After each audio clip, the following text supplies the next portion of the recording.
ใจบุญมาโอบเอื้อเกื้อกูลรู้ค่าของบุญเก็บบัวขึ้นมาเพื่อสร้างความดีและสร้างบารมีดังว่า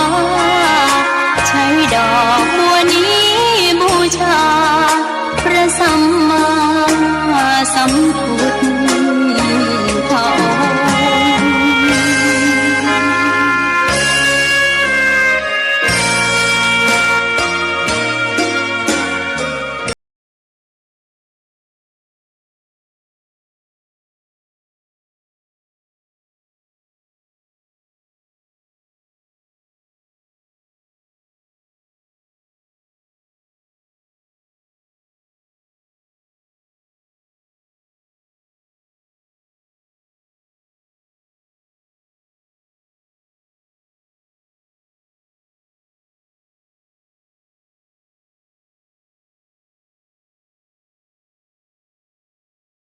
นอบน้อมต่อพระรัตนตรัยแก้วเจ้าสามประการน้อมเอาคุณพระพุทธเจ้า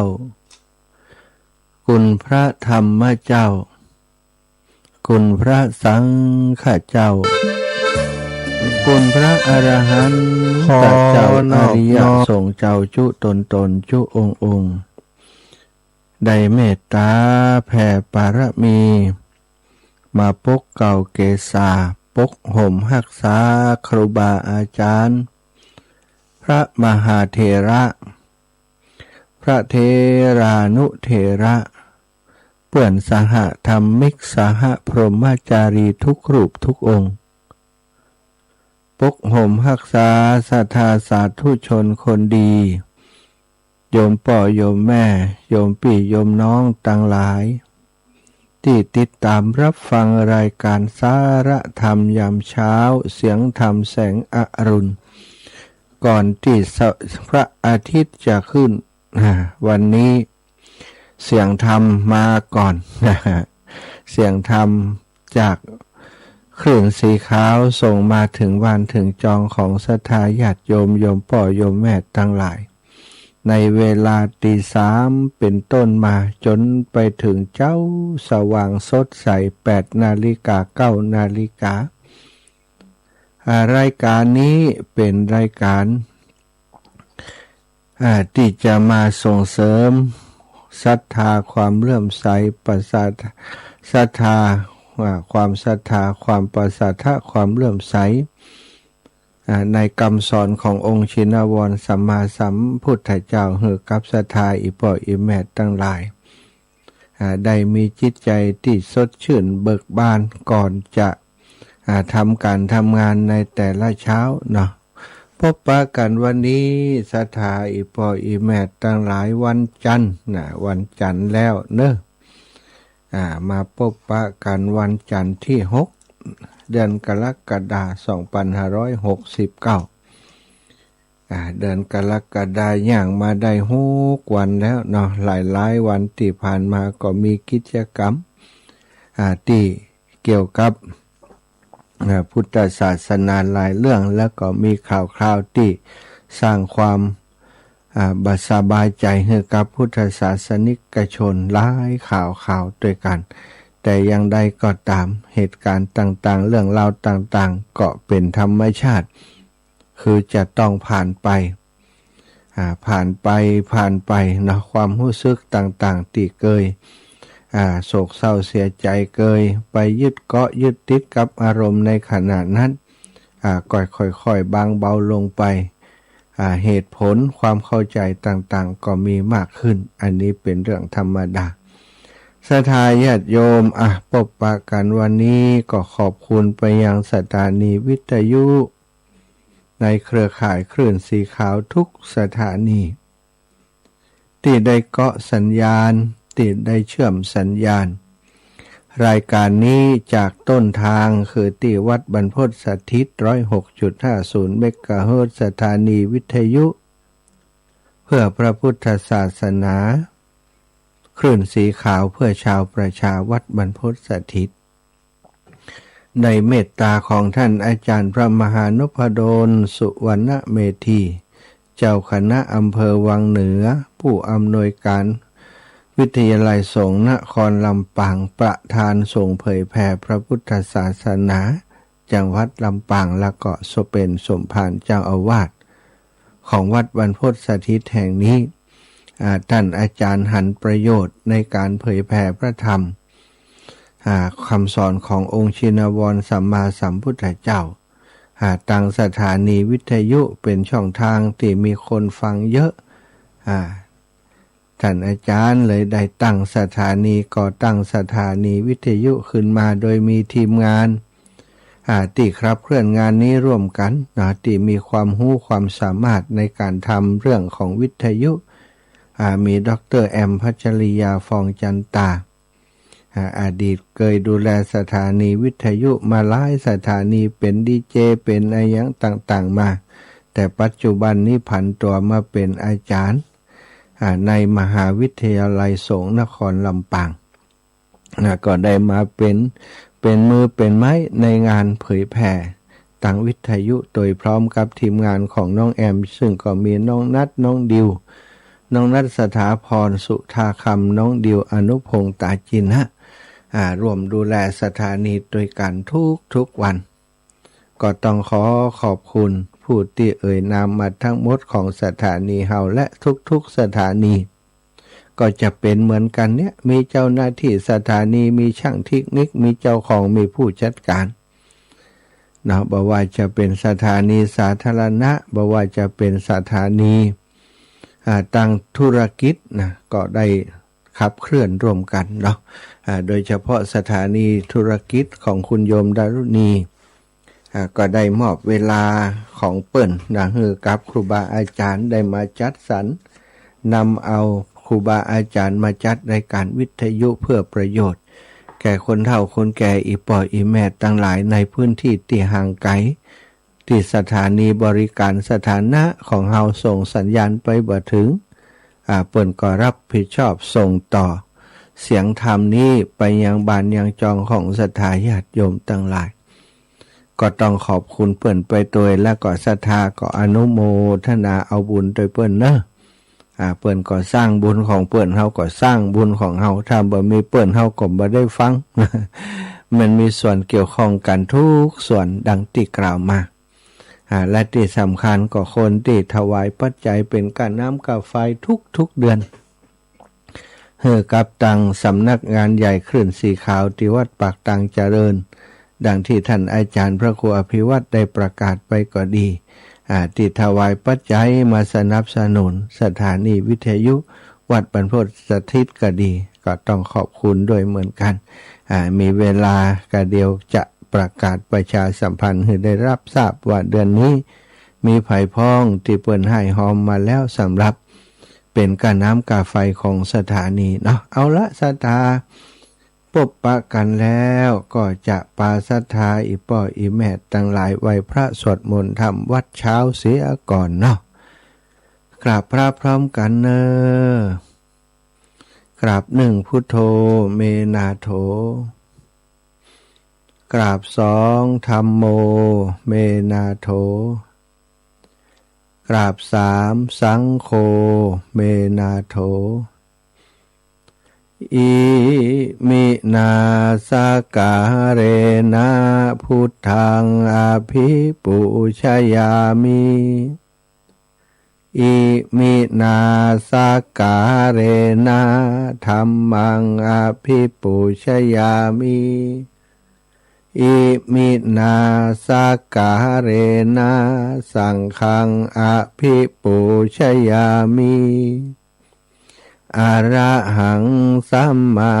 สัมพุทโธภะคะวาพุทธังภะคะวันตังอะภิวาเทมิกราสวากขาโตภะคะวะตาธัมโมธัมมังนะมัสสามิกราบ สุปฏิปันโนภะคะวะโตสาวกสังโฆสังฆังนะมามิกราบสุปฏิปันโนภะคะวะโตสา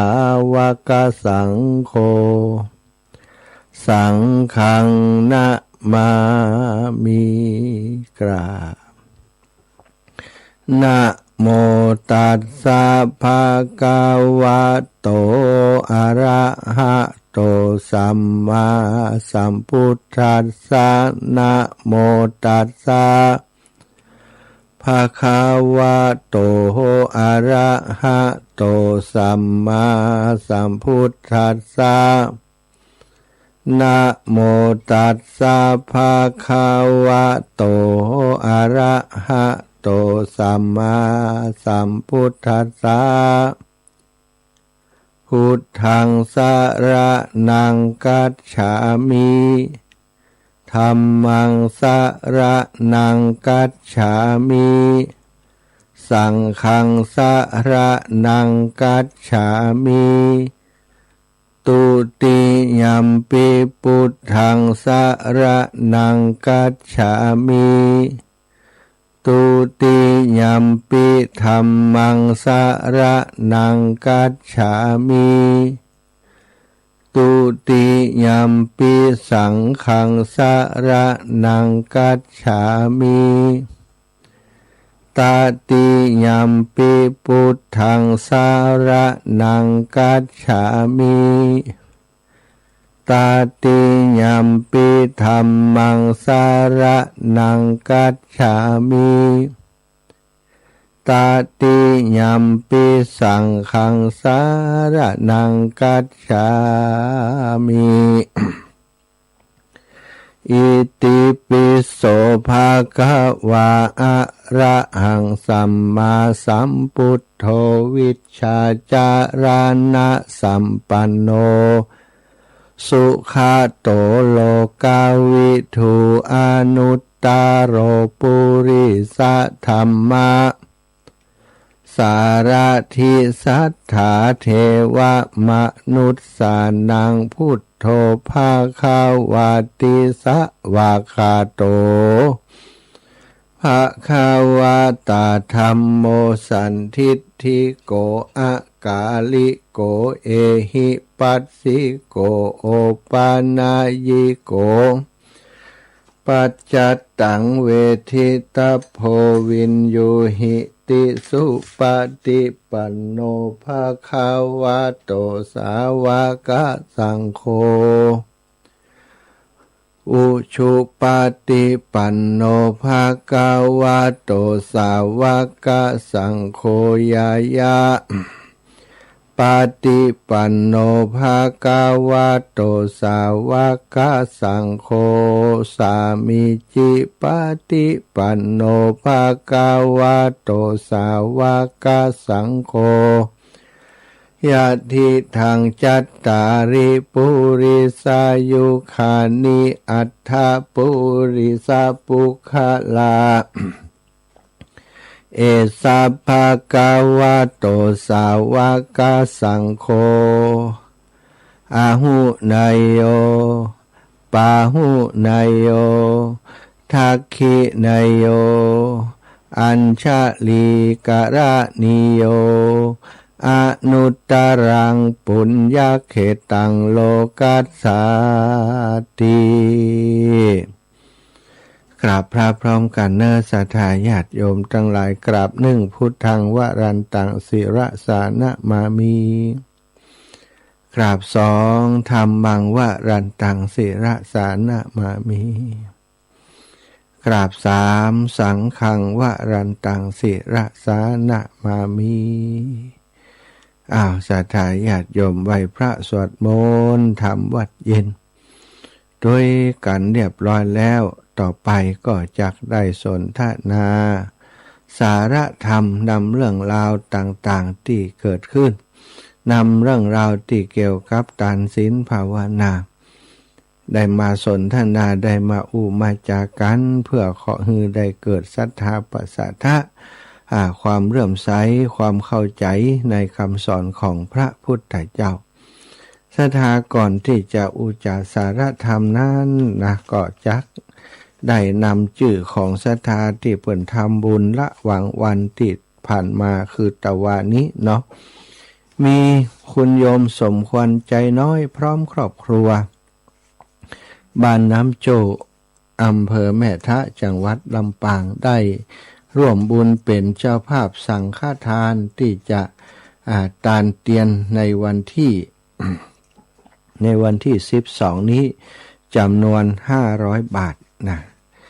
ที่จะเอาไปถวายเตียนณวัดโสภณาราม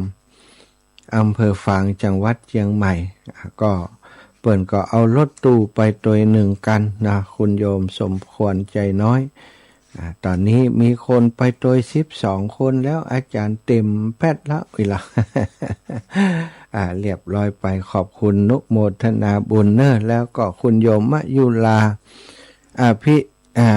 วาทนสิริถวายปัจจัยมาก็จักเอาไปร่วมกับน้ำกับไฟเนอนางบุญเรืองจันทะวงศ์อันนี้เปิ่นตันไปหาเจ้ากรรมนายเวรแม่สุขคำป่าแล้วแพะดอนตัน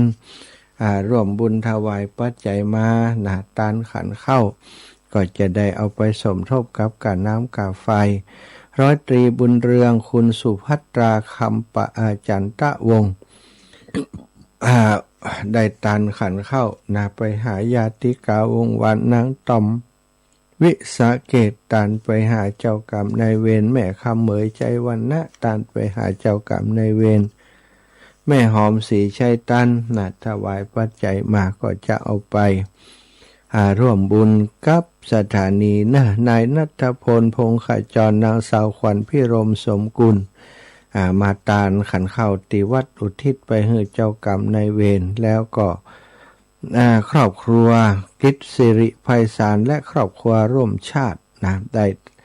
น้อมนำสังฆทานมาตานมาถวายเพื่อจะอุทิศให้กับนางเพ็ญศรีตอมล่านายสุวิทย์คำลือ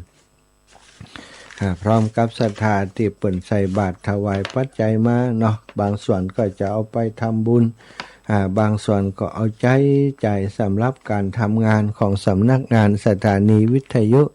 ซึ่งก็ยังบ่เสร็จเตื้อเนาะยังต้องปูพื้นยังต้องทำอย่างไรอย่างตอนนี้ช่างที่ทำงานก็ได้พักผ่อนรักษาตัวแพ้ปูนสะดา หลายยุงหลายลุแพ้ปูนเป็นพื้นขึ้นเต็มตัวเนาะคงจะแพ้อย่างอื่นตัวเดี๋ยวถ้าดีขึ้นก็จะมาทำงานว่าอาราศรัทธาขอบคุณอนุโมทนาบุญฮับปอนเนอร์ชยสิทธิทะนังลาพังโสถิงพระขยังสุขังพลังสิริอายุจะวันโนจะโพคังวุติจะยัสสวาสตะวัสสาจะอายุจะชีวสิทธิภวันตุเตอายุวันโนสุขังพระลังขอบคุณอนุโมทนาบุญไปเรียบร้อยโอ้ยังมีนี่หำล้นนี่ ตายแล้วสำหรับเดือนนี้กะไฟมาแล้วกะไฟเดือนนี้ผู้ที่ร่วมบุญมาเนาะก็ยกยอดมาจากเดือนก่อนมีป่อสมชายแม่แสงแก้วกาใจทันแต่แพทย์หญิงอาริยาเด็กชายศิระดนัยกาใจร่วมบุญเป็นกะไฟ100 บาทพ่อแก้วมาแม่แก้วดาอุดเลิศ100 บาทแม่ผ่องศรีบุญฟู100 บาทแม่มอนเตรียมบุญฟู200 บาทแม่มณีสมบุญ200 บาทแม่สมพรดวงรัตน์100 บาทแม่บุญเทียมใจแก้ว100 บาทแม่นางดีตุ้ยเต็มวงบ้านร่วมบุญถวายส่วนตัวมาเนาะแต่ว่าก็เอาไปสมทบอย่างอื่นตัวเนาะ500 บาทแม่บัวขาวลังกาปอน100 บาทแม่นางคำอ้ายส่วนตัว100ห้วยงูใน200อินทนนท์250แม่ลาโยนิดห้วยงูใน200อีแล้วก็อินทนนท์200ส่วนตัว300ยายหลงคำถึงบ้านห้อง ถวายกาไฟ100แม่บัวจันทบุรีห้อง5ถวายกาไฟ100ศรัทธาบ้านห้วยงูในถวายวันนั้นไปประชุมเปิ่นถวายกามันน้ำมันรถมา 2,000 บาทแม่สวิงมหาวงศ์ถวายส่วนตัวตามอัธยาศัยก็ใจทำบุญเนอแม่เด้อ500 บาทแม่จันฟองผู้ชื่นบ้านสำเภา100 บาทแม่มาลายลินเชื้อถวายกาไฟมา200แม่ยาเล็กปวารีอินสุวรรณถวายกาไฟมา500 บาทอนุโมทนาบุญขอให้ทุกคนทุกท่านอยู่ดีมีสุขอายุมั่นขวัญยืนลูกๆหลานๆครอบครัวให้เจริญรุ่งเรืองมีชื่อเสียงปรากฏเป็นที่รักของคนและเทวดาทั้งหลายตลอดไปศรัทธาจบทวนกระบวนความสำหรับการอนุโมทนาต่อไปมาอุมาจาสารธรรมจะนำเรื่องราวในอดีตเมื่อสมัยพระพุทธเจ้ายังมีชีวิตอยู่ได้เกิดเหตุการณ์สะเทือนขวัญอย่างเรื่องหนึ่งเกิดขึ้นจากการเข้าใจผิดแล้วก็ได้มีการเรียกว่าฆาตกรรมยกครัวสถาเป็นเรื่องที่น่าเศร้าสลดใจมากแต่ว่าการจัดการเมื่อเกิดเหตุการณ์อย่างนี้ขึ้นคนที่ถูกกระทำหรือว่าครอบครัวผู้ถูกกระทำเปิ่นเนี่ยอย่างใดลองมาฟังดูศรัทธาญาติโยมเรื่องนี้เรียกว่ามีสิ่งที่เกิดขึ้นนั้นมันกระเทือนใจในสมัยนั้นเป็นอย่างมาก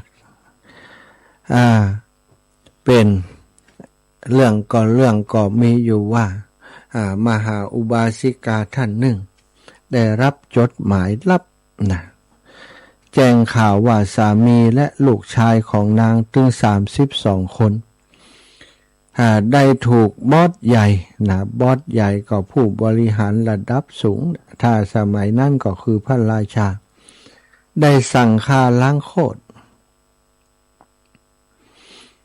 แต่ทำไมผู้หญิงที่ได้รับจดหมายนี้เลือกที่จะเก็บมันไว้เงียบๆเหมือนกับบ่มีอย่างเกิดขึ้นบ่มีความรู้สึกที่จะมาร้องห่มร้องไห้แล้วก็หยุดกิจกรรมที่กำลังทำนั่นอยู่นางบ่ได้ทำอย่างอันเก็บจดหมายเน็บไว้เหมือนเดิมอ่านข้อความแล้วทำตัวเป็นปกติทำกิจกรรมสำคัญก็คือตักเข้าใส่บาตรต่อเหมือนบ่มีอะไรอย่างเกิดขึ้นศรัทธาญาติโยมเฮาตั้นเจ้าทั้งหลายเมื่อเกิดเหตุการณ์อะไรยังเกิดขึ้นมักจะบ่ค่อยมีสติมักจะอย่างน้อยก็ต้องร้องห่มร้องไห้ฟูมฟายทุรนทุรายเดือดร้อนกับสิ่งที่เกิดขึ้นถ้าเฮาวันนี้เหนื่อยใจกับหน้าที่ที่บ่ยุติธรรมเหนื่อยใจกับเจ้านายที่หูเบาเชื่อคนประจบสพและจ้องจะทำร้ายเฮาที่ทำงานจริงจังตั้งใจจริงเรื่องราวนี้จะเป็นเรื่องราวติดเตือนสติเฮาได้เป็นอย่างดีประวัติศาสตร์พุทธศาสนาเรื่องนี้คือสิ่งที่เฮาจะต้องทำความเข้าใจซะครับเมื่อมีคนตั้งใจทำงานก็จะมีคนอันธพาลคนหันแก่ตัวใส่ร้ายปลายสีแล้วก็ใส่ร้ายหือร้ายว่าคนที่ทำงานนั้นเป็นเสี้ยนหนามในสมัยพุทธกาลมีเสนาบดีท่านหนึ่งชื่อว่าพันธุละมันละคืออภิชาตบุตรและเสนาบดีผู้ทรงอิทธิพลแห่งแคว้นโกศลเขาเป็นมือขวาที่ซื่อสัตย์และเก่งกาจที่สุดของพระเจ้าประเสนที่โกศลพันธุละนี้เป็นคนตรงไปตรงมาซะท่าวันหนึ่งเขาได้พบว่าอำมาตย์กษัตริย์มหาศาลกำลังกินสินบนในตีของแคว้นโกศลนั้นอำมาตย์กินสินบน ก็คือตัดสินความนั่นแหละสัตาตัดสินความอย่างบยุติธรรมพันธุละเสนาบดีได้รู้ว่าการกระทำนั้นมันบยุติธรรมกับประชาชนจึงได้ลื้อคดีแล้วก็สอบสวนอย่างเป็นธรรมสุดท้ายก็ได้คืนความยุติธรรมความเป็นธรรมนั้นให้แก่ประชาชนก็จึงได้เป็นที่ฮักของประชาชนทั้งหลายว่าโอ้นี่ถ้าบ่ได้เปิ่นคอยมาช่วยเหลือบ้านเมืองของเรามีคนปกครองที่บ่ดีอย่างนี้ประชาชนคงจะเดือดร้อนไปนักกว่านี้เจ้าเมืองต่างก็สรรเสริญพันธุละเสนาบดีนี่จนชื่อเสียงของพันธุละนี่โด่งดังถึงกับมีคนแต่งเพลงนะแต่งเพลงให้กับท่านพันธุละเสนาบดีเด็กน้อยก็เอาเพลงนี้ไปร้องไปขับกันบอกว่าพันธุละเสนาบดีคนดีสี่เมืองนะคนผู้มีความยุติธรรมนำความสุขมาสู่ประชาชนแต่เมื่อชื่อเสียงมันโด่งดังศรัทธาญาติโยมความอิจฉาริษยาก็ย่อมจะเกิดขึ้นดังนักต่อใดอิจฉาก็จะนักต่อนั้นโดยเฉพาะอย่างยิ่งคนที่เสียผลประโยชน์อย่างที่ถ้าบัดเดียวนี้เนาะผู้พิพากษานั่นแหละเนาะถ้าบัดเดียวนี้ตำแหน่งที่เสนาบดีตัดสินความก็คือผู้พิพากษานั่นเองผู้ที่สูญเสียตำแหน่งสูญเสียความน่าเชื่อถือไปก็โกรธแค้นชิงชังพันธุละเสนาบดีนี้ก็หาช่องที่จะทำลายพันธุละเสนาบดีให้ได้นี่คือจุดเริ่มต้นของฝันร้ายที่จะเกิดขึ้นแต่เพราะความดีของเขาดันไปคัดผลประโยชน์ของอำมาตย์ผู้ที่คิดคดโกงต่างหลายก็ได้มีแผนสกัดกั้นเรียกว่าตัดแข้งตัดขาแล้วก็บอสใหญ่ก็คือพระราชานั้นซ้ำเป็นคนที่หูเบาเหี่ยสะท้าพวกอำมาตย์ขี้อิจฉาก็เริ่มกระบวนการเป่าหูพระราชาทุกวันว่าโอ้พระองค์บัดเดี๋ยวนี้ไปที่ไหนก็ได้ยินเสียงประชาชนสรรเสริญเยินยอแส่ซ่องสรรเสริญพันธุละเสนาบดีร้องลำทำเพลงในวงขี้เหล้าก็ยังร้องเพลงสรรเสริญพันธุละเสนาบดีดูเหมือนกับว่าพันธุละนี้เป็นราชาของเมืองนี้เลยทีเดียวบ่มีชื่อของพระองค์เลยที่คนทั้งหลายได้กล่าวถึงสรรเสริญดูแล้วพันธุละเสนาบดีนี้น่าจะมีจุดมุ่งหมายหรือว่ามีเป้าหมายที่จะขึ้นครองอำนาจที่จะยึดอำนาจของพระองค์พอไปแล้วบัดเดี๋ยวนี้โอ้มีคนเข้าออกบ้านพันธุละเสนาบดีอยู่เป็นประจำเลยพระเจ้าค่ะพระราชาแรกก็ว่าบ่มีก็เขาเป็นเพื่อนเฮานะโอ้คนนี้ทำคุณงามความดีมาตลอดบ่มีเรื่องอย่างอีกอย่าซะทักแต่ว่าเมินเข้าเนาะน้ำหยดลงหินทีละหยดหินบรรยังกร่อนสัทธาหัวใจอ่อนของพระราชาซ้ำเป็นคนที่ค่อนข้างจะหูเบานะพระเจ้าประเสนที่โกศลนี่มันเมินแล้วนะเปิ้นตายไปแล้วว่าได้นะ ในเรื่องในชาดกต่างๆว่าพระเจ้าประเสนที่โกศลนี่กินเข้านักว่าซะทะเวลาไปฟังธรรมกับพระพุทธเจ้านี่ต้องหาที่เมื่อฟังไปโดยลับไปโดยพระพุทธเจ้าห้องเตือนหนึ่งว่าโอ้มหาบพิตรพระองค์นี่กินนักลำไปโลนี่ป่าหู้จักประมาณในการกินนี่จึงเป็นผู้ติง่วงเหงาอยู่ตลอดแม่นโอ้แม่นแล้วพระเจ้าข้าว่าต่อไปต้องลดอาหารเนอะถ้าอยากจะเป็นผู้มีสติปัญญาดีฉลาดลักแหลมนะพระองค์ต้องลดอาหารจนลดอาหารลดอาหารมาหุ่นดีแล้วก็สมองสติสัมปชัญญะก็ดีขึ้นมานั่งรับต่อหน้าพระพักตร์อีกเนี่ย แล้วก็มีหลายเรื่องเนาะในชาดกในเรื่องต่างๆนะที่พระเจ้าประเสนทิโกศลนี้ตัดสินใจปัญหายัง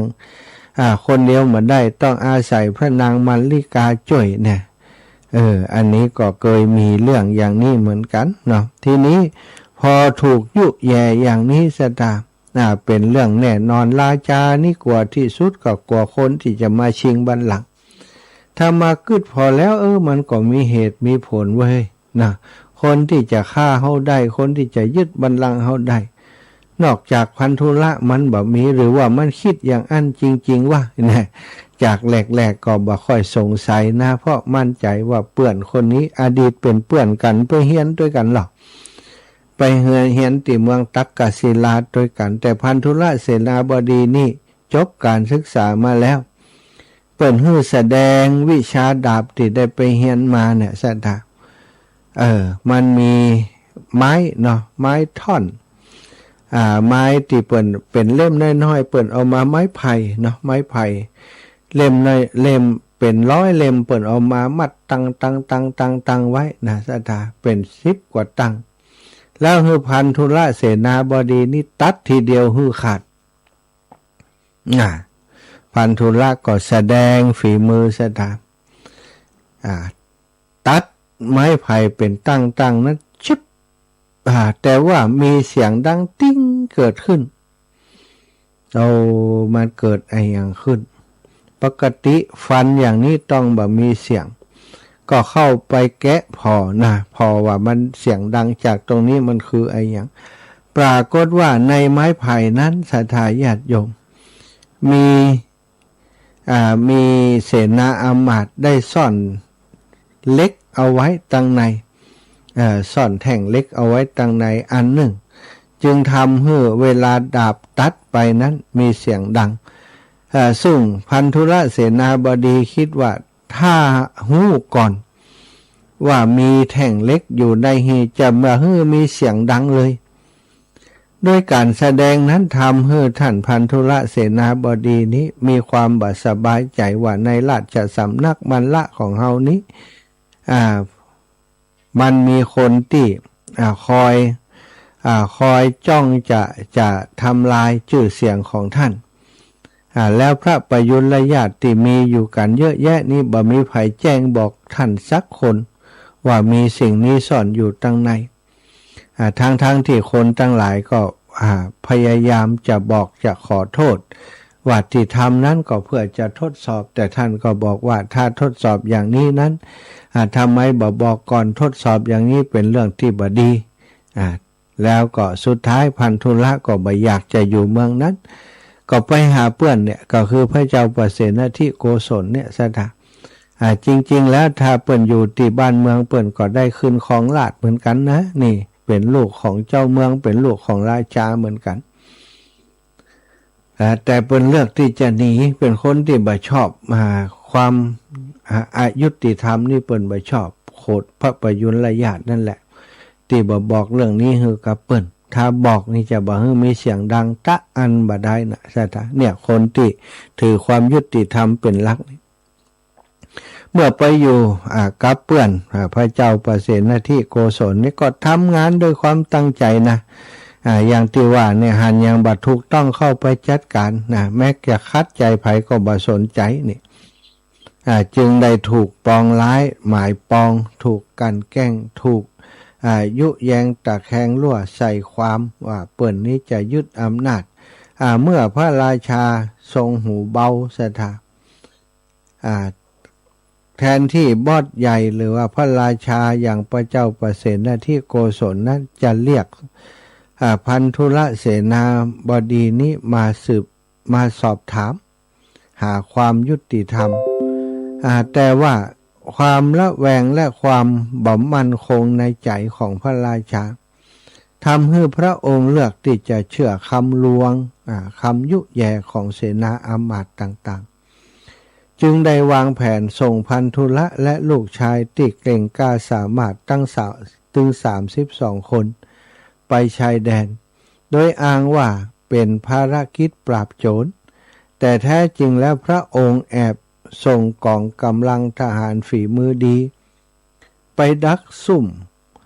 ฆ่าพวกเขาระหว่างทางกลับ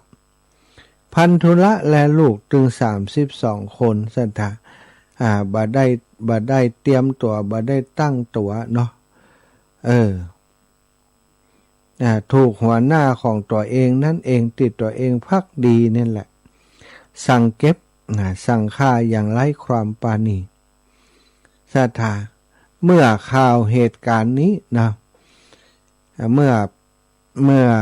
พันธุละเสนาบดีและลูกเป็นมีลูก32 คนนะศรัทธาพันธุละและลูกถึง32 คนถูกฆ่าก็มีทหารที่เปิ้นจงรักภักดีต่อพันธุละเสนาบดีนั้นหนีรอดมาได้ ก็ได้นำจดหมายนั้นกลับไปบอกแจ้งข่าวเขียนจดหมายไปแจ้งกับพระนางมัลลิกาได้รับทราบเช้าวันนั้นที่บ้านของพันธุละเสนาบดีนางมัลลิกาผู้ภรรยาของพันธุละกำลังจัดงานมงคลนิมนต์พระภิกษุสงฆ์มีพระสารีบุตรเถระเจ้าอัครสาวกเบื้องขวาของพระสัมมาสัมพุทธเจ้าเป็นประธานในการถวายทานนั้นระหว่างที่กำลังเตรียมงานจะถวายจะใส่บาตรอยู่นั้นม้าเร็วก็ได้นำจดหมายด่วนมาส่งให้กับพระนางมัลลิกาพระนางมัลลิกาก็ได้เปิดอ่านจดหมายนั้นข้อความในจดหมายนั้นทัศสาญาติโยมทำให้หัวใจของนางมัลลิกานี้แทบสลายไปจดหมายระบุว่าสามีและลูกชายถึง32 คนของเธอถูกฆ่าตายทั้งหมดจากคำสั่งของพระราชาถูกฆ่าตายเพราะโจรยังบัดหน้าหวาดกลัวแต่ว่าไปปฏิบัติหน้าที่บอกว่าไปปราบโจรแต่สุดท้ายถูกล้อมฆ่าโดยพระราชาซึ่งครอบครัวนี้จงรักภักดีมาตลอดศรัทธาญาติโยมทั้งหลายถ้าเป็นเฮาตั้นเจ้าทั้งหลายเรียกว่าคงสติแตกสามีผู้เป็นสามีผู้เป็นเสาหลักของครอบครัวผู้ที่ทำความดีมาตลอดซื่อสัตย์สุจริตมาตลอดต้องมาถูกฆ่าตายโดยพระราชาซึ่งสามีของนางนั้นได้รับใช้อย่างสุดหัวใจรับใช้อย่างบริสุทธิ์ยุติธรรมบ่เคยคิดเล็กคิดน้อยคิดร้ายต่อพระองค์เลยแต่พระองค์กลับเป็นผู้ที่ประทานความตายให้กับผู้ที่ภักดีนี้ปลายบ่ปอยังมีลูกแห่งถึง32 คนลูกปวดใจถูกฆ่าตายหมดซะตาแล้วนางกับลูกสะใภ้เราจะอยู่อย่างใดนี่ถ้าจะสติแตกร้องไห้คร่ำครวญก็มีเหตุผลที่จะทำอย่างนั้นบางคนอาจจะสติแตกร้องไห้หรือว่าบุกเข้าไปปาคนที่ภักดีไปร้องขอความยุติธรรมกับพระราชาหรือว่าไปฮบกันไปฮบราฆ่าฟันกันคือตายไปคนข้างหนึ่งแต่นางมัลลิกานี้กลับทำสิ่งที่บ่มีไผคาดคิดมาก่อนซะจ้ะเธอได้นำจดหมายนั้นซ่อนไว้ในชายเสื้อที่อันจดเข็มขัดเนาะชายเสื้อตรงนั้นนะแล้วก็หายใจเข้าลึกๆตั้งสติแล้วก็ได้เดินออกไปต้อนรับพระสงฆ์โดยในนาที่เรียบเฉยแล้วก็ถวายภัตตาหารต่อเหมือนบ่มีอะไรอย่างเกิดขึ้น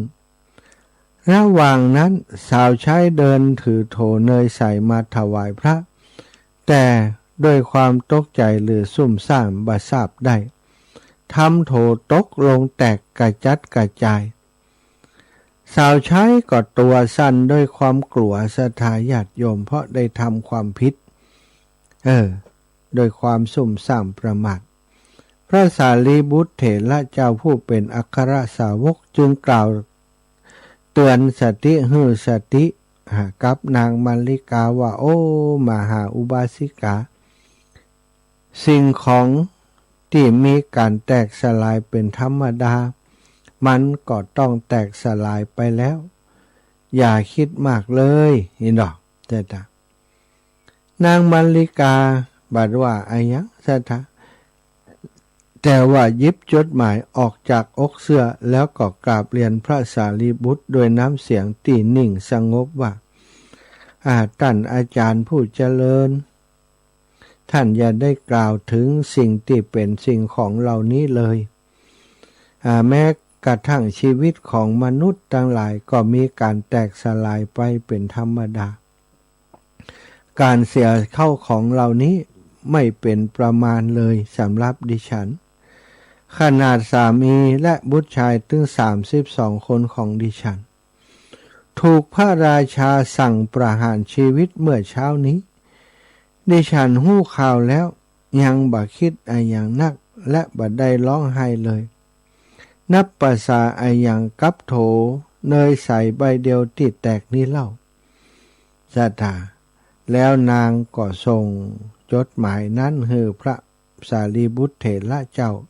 ได้ตรวจสอบได้อ่านข้อความพระเถระก็ได้เปล่งคำว่าสาธุสาธุสาธุบอกว่าสิ่งที่นางทำนั้นดีแล้วถูกต้องแล้วสถาบทเรียนราคาแพงและจุดจบของพระราชาผู้ใจร้ายนี้เมื่อพระเจ้าประเสนทิโกศลทราบถึงความนิ่งสงบความมีสติและความบริสุทธิ์ใจของครอบครัวนี้พระองค์ก็ได้ตระหนักว่าตัวเองหูเบาและทำผิดพลาดอย่างมหันต์ความรู้สึกผิดและตราบาปกัดกินใจของพระองค์ไปตลอดชีวิตการสูญเสียพันธุละเสนาบดีมือขวาผู้คุมกำลังกองทัพทำให้ความมั่นคงของแคว้นโกศลสั่นคลอนอย่างนักและในที่สุดพระเจ้าประเสนทิโกศลก็ถูกลูกชายของตัวเองยึดอำนาจและต้องหนีไปสิ้นพระชนอย่างอนาถานอกเมืองตายเหี้ยนอกเมืองพุ่นนะพระเจ้าประเสนทิโกศลสถาได้ข่าวว่าตายยังไม่ไผดูแลไปเปิ่งไผกันไล่หนีนอนหนาวตายน่ะดูสถาเฮยนี่คือคน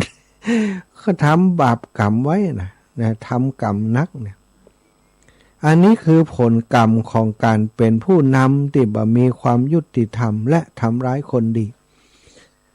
เป็นถึงพระราชาน่ะสถานแล้วก็หูเบาเนาะเป็นเจ้านายเป็นอย่างก็ตามถ้าหูเบาสุดท้ายก็จะลงเอยโดยความเป็นอย่างนี้พระเจ้าประเสนทิโกศลนี้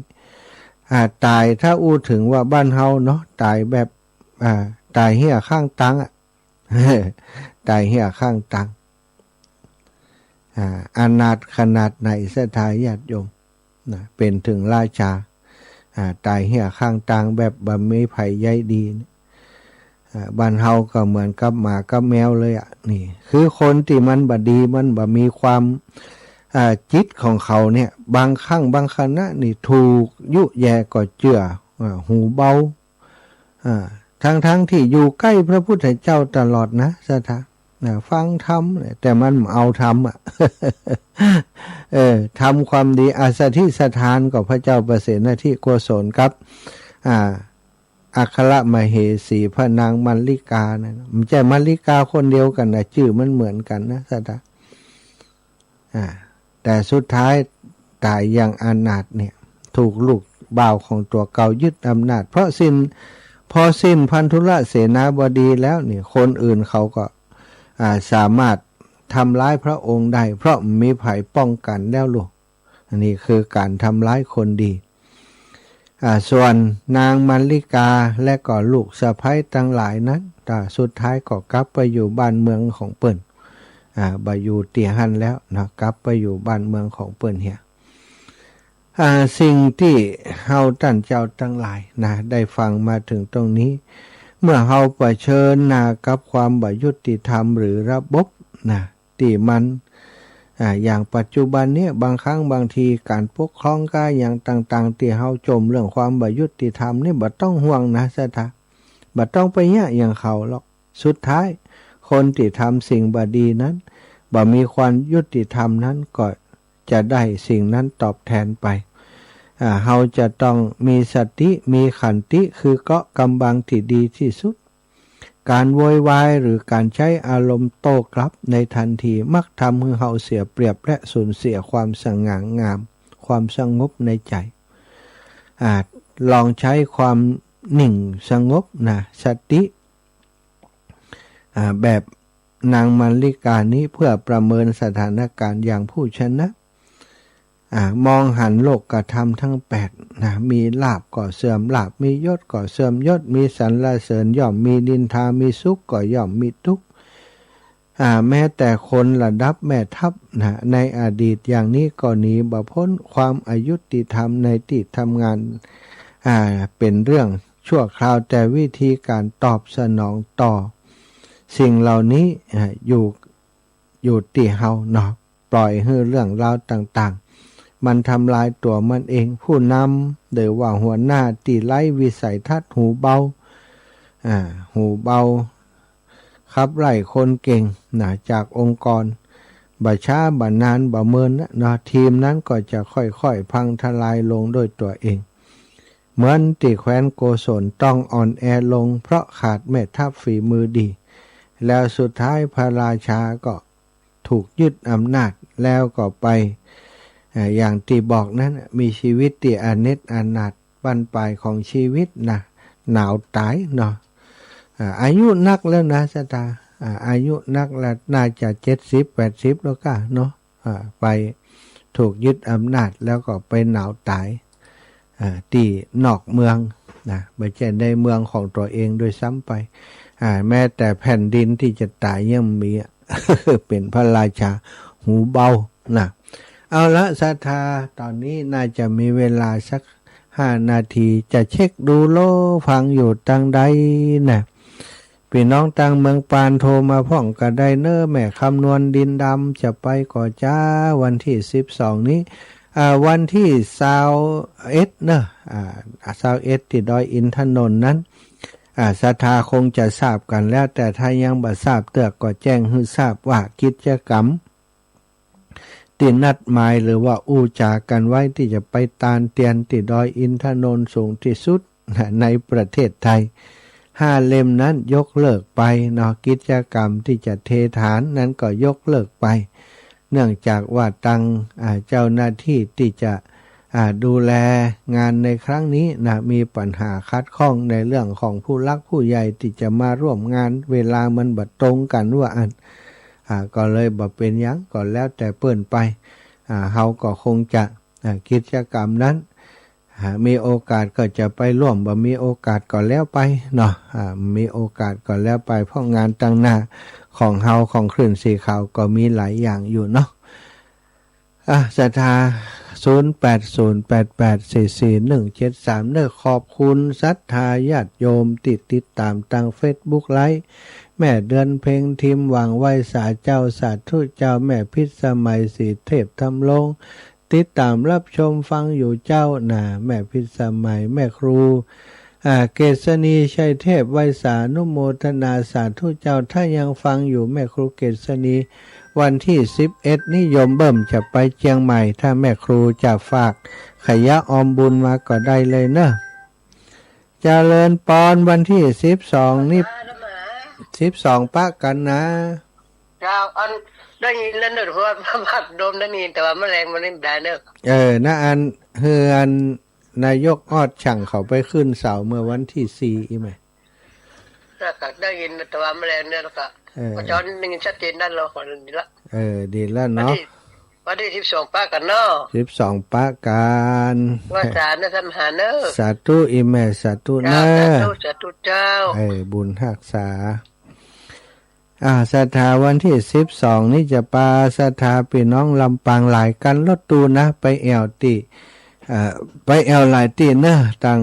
ตั้งแต่ใช้ประการแล้วก็ไปฝังเนาะฮิโดกิอีกตั้งที่ใช้ประการนี่กับวัดอย่างวัดหนึ่งนะใช้ประการแล้วก็จะไปฝังไปแอวที่อัน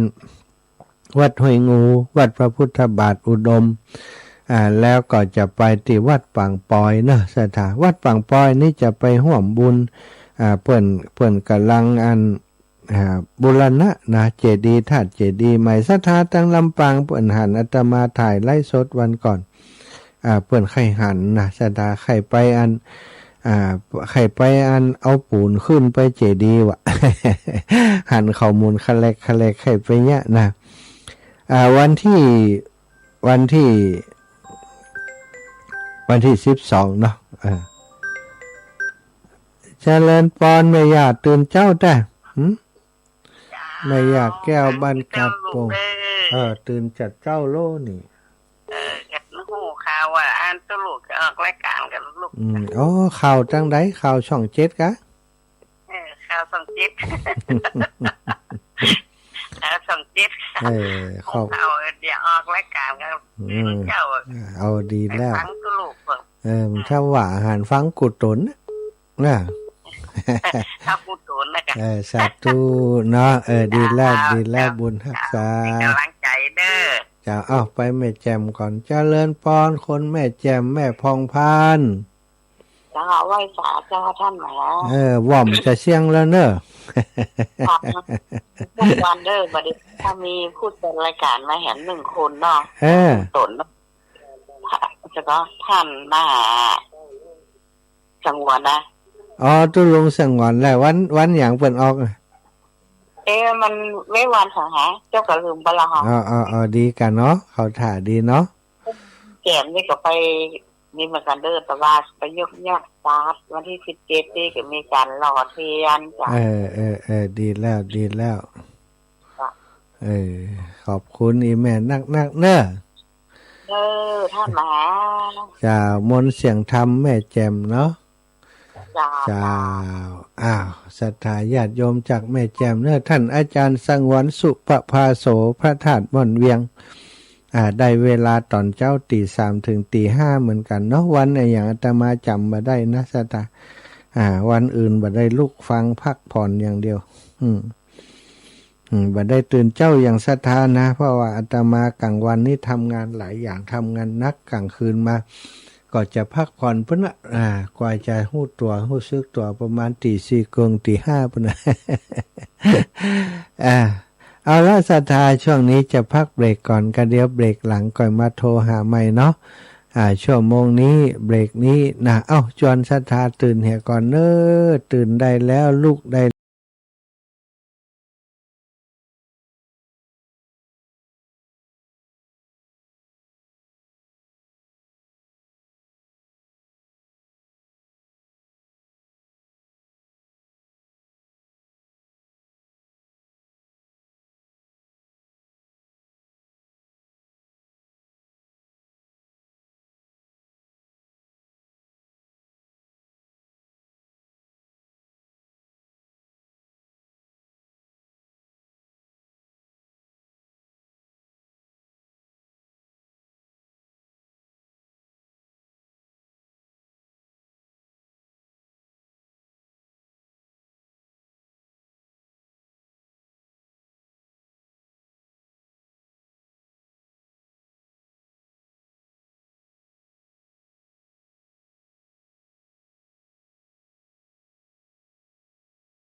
ญาติไกลไกลที่มองยังไงทำใจว่าเธอตาตาบอกกาทุกทางหาใครได้กันดาวรักจากอาชีพชนะ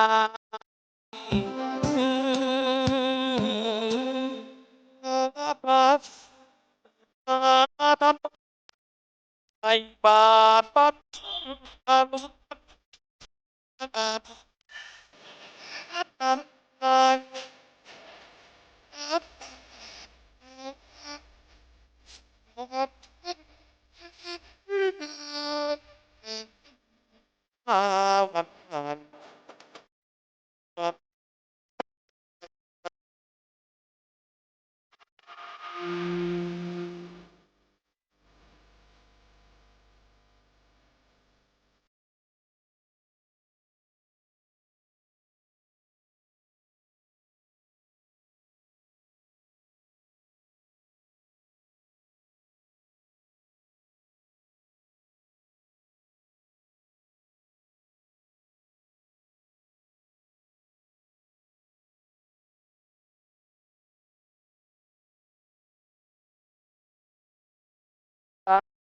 อาจารย์ทุกญาติตา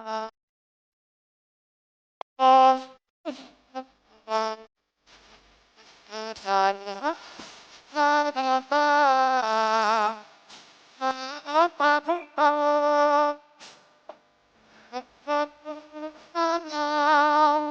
หาใครตายกัดดาวรักทุกญาติครับชนะ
ศรัทธาญาติโยมจ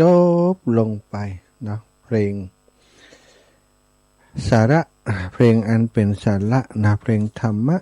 2 เพลง มีเพลงตื่นเถิดทุกท่านกับเพลงใส่บาตรรับอรุณ ของเพลินพรหมแดนเป็นเพลงอมตะตลอดกาลถ้ารายการธรรมะเปิดเพลงนี้มันม่วนดีเนาะชะตา ตะกี้ได้อูไปถึงเรื่องของพันธุระเสนาบดีและลูกบ่าวเพิ่นถึง32 คนถูกฆ่าตัดสินคดีโดยความบ่ยุติธรรมจริงๆแล้วนะในอดีตชาติพันธุระและบุตรชายก็เคยเป็นนายพรานทั้งหมดได้ร่วมกันทำบาปโดยการทรมานและก็ฆ่าสัตว์รวมถึงร่วมกันการแกล้งใส่ความผู้อื่นคือได้รับโทษถึงตายโดยการตัดสินคดีอย่างบ่เป็นธรรมเศษของกรรมจากการตัดสินคดีผิดส่งผลให้ท่านและบุตรต้องถูกพระเจ้าประเสนที่โกศลหลงเชื่อคำยุยงของอำมาตย์และก็ส่งทหารไปรอบสังหารจนเสียชีวิตทั้งหมดขณะที่ผลกรรมจากการฆ่าสัตว์ส่งผลให้ท่านต้องจบชีวิตก่อนวัยอันควรศรัทธาอันนี้ก็มีกรรมเก่าเหมือนกันนะบ่ใจว่าถูกเปิ่นกระทำในชาตินี้เท่านั้นแม้ชาติก่อนๆได้ทำคนอื่นก็ถูกกระทำอย่างนี้มาหลายภพหลายชาติเปิ่นถึงบอกว่าเรื่องเหล่านี้เป็นเรื่องที่เฮาอาจินไตยะสิ่งที่เฮาบ่สามารถจะคิดไปถึงได้แต่ว่าทุกเรื่องทุกเหตุการณ์มันบ่ได้เกิดขึ้นโดยบังเอิญเนาะมันมีเหตุมีผลของมันอย่างราชาประเสนที่โกศลก็เหมือนกันนะที่เหตุผลที่ถูกยุแย่ได้ง่ายนะก็เพราะว่าเป็นกรรมเก่าของพระพันธุระเสนาบดีและลูกของเปิ้นส่วนตัวของผู้กระทำนะพระเจ้าประเสนที่โกศลแม้แต่ชาตินี้พระองค์ก็ได้รับความลำบากนะสิ่งที่บ่เคยคิดจะเกิดขึ้นก็เกิดขึ้นนะสถาสุดท้ายของชีวิตก็ถูกลูกบ่าวลูกชายหัวแก้วหัวแหวนที่พระองค์ฮักเป็นอย่างยิ่งนะพระเจ้าวิทูธพะนี่ได้ยึดอำนาจจริงเรื่องก็เล่าว่าเมื่อพระเจ้าประ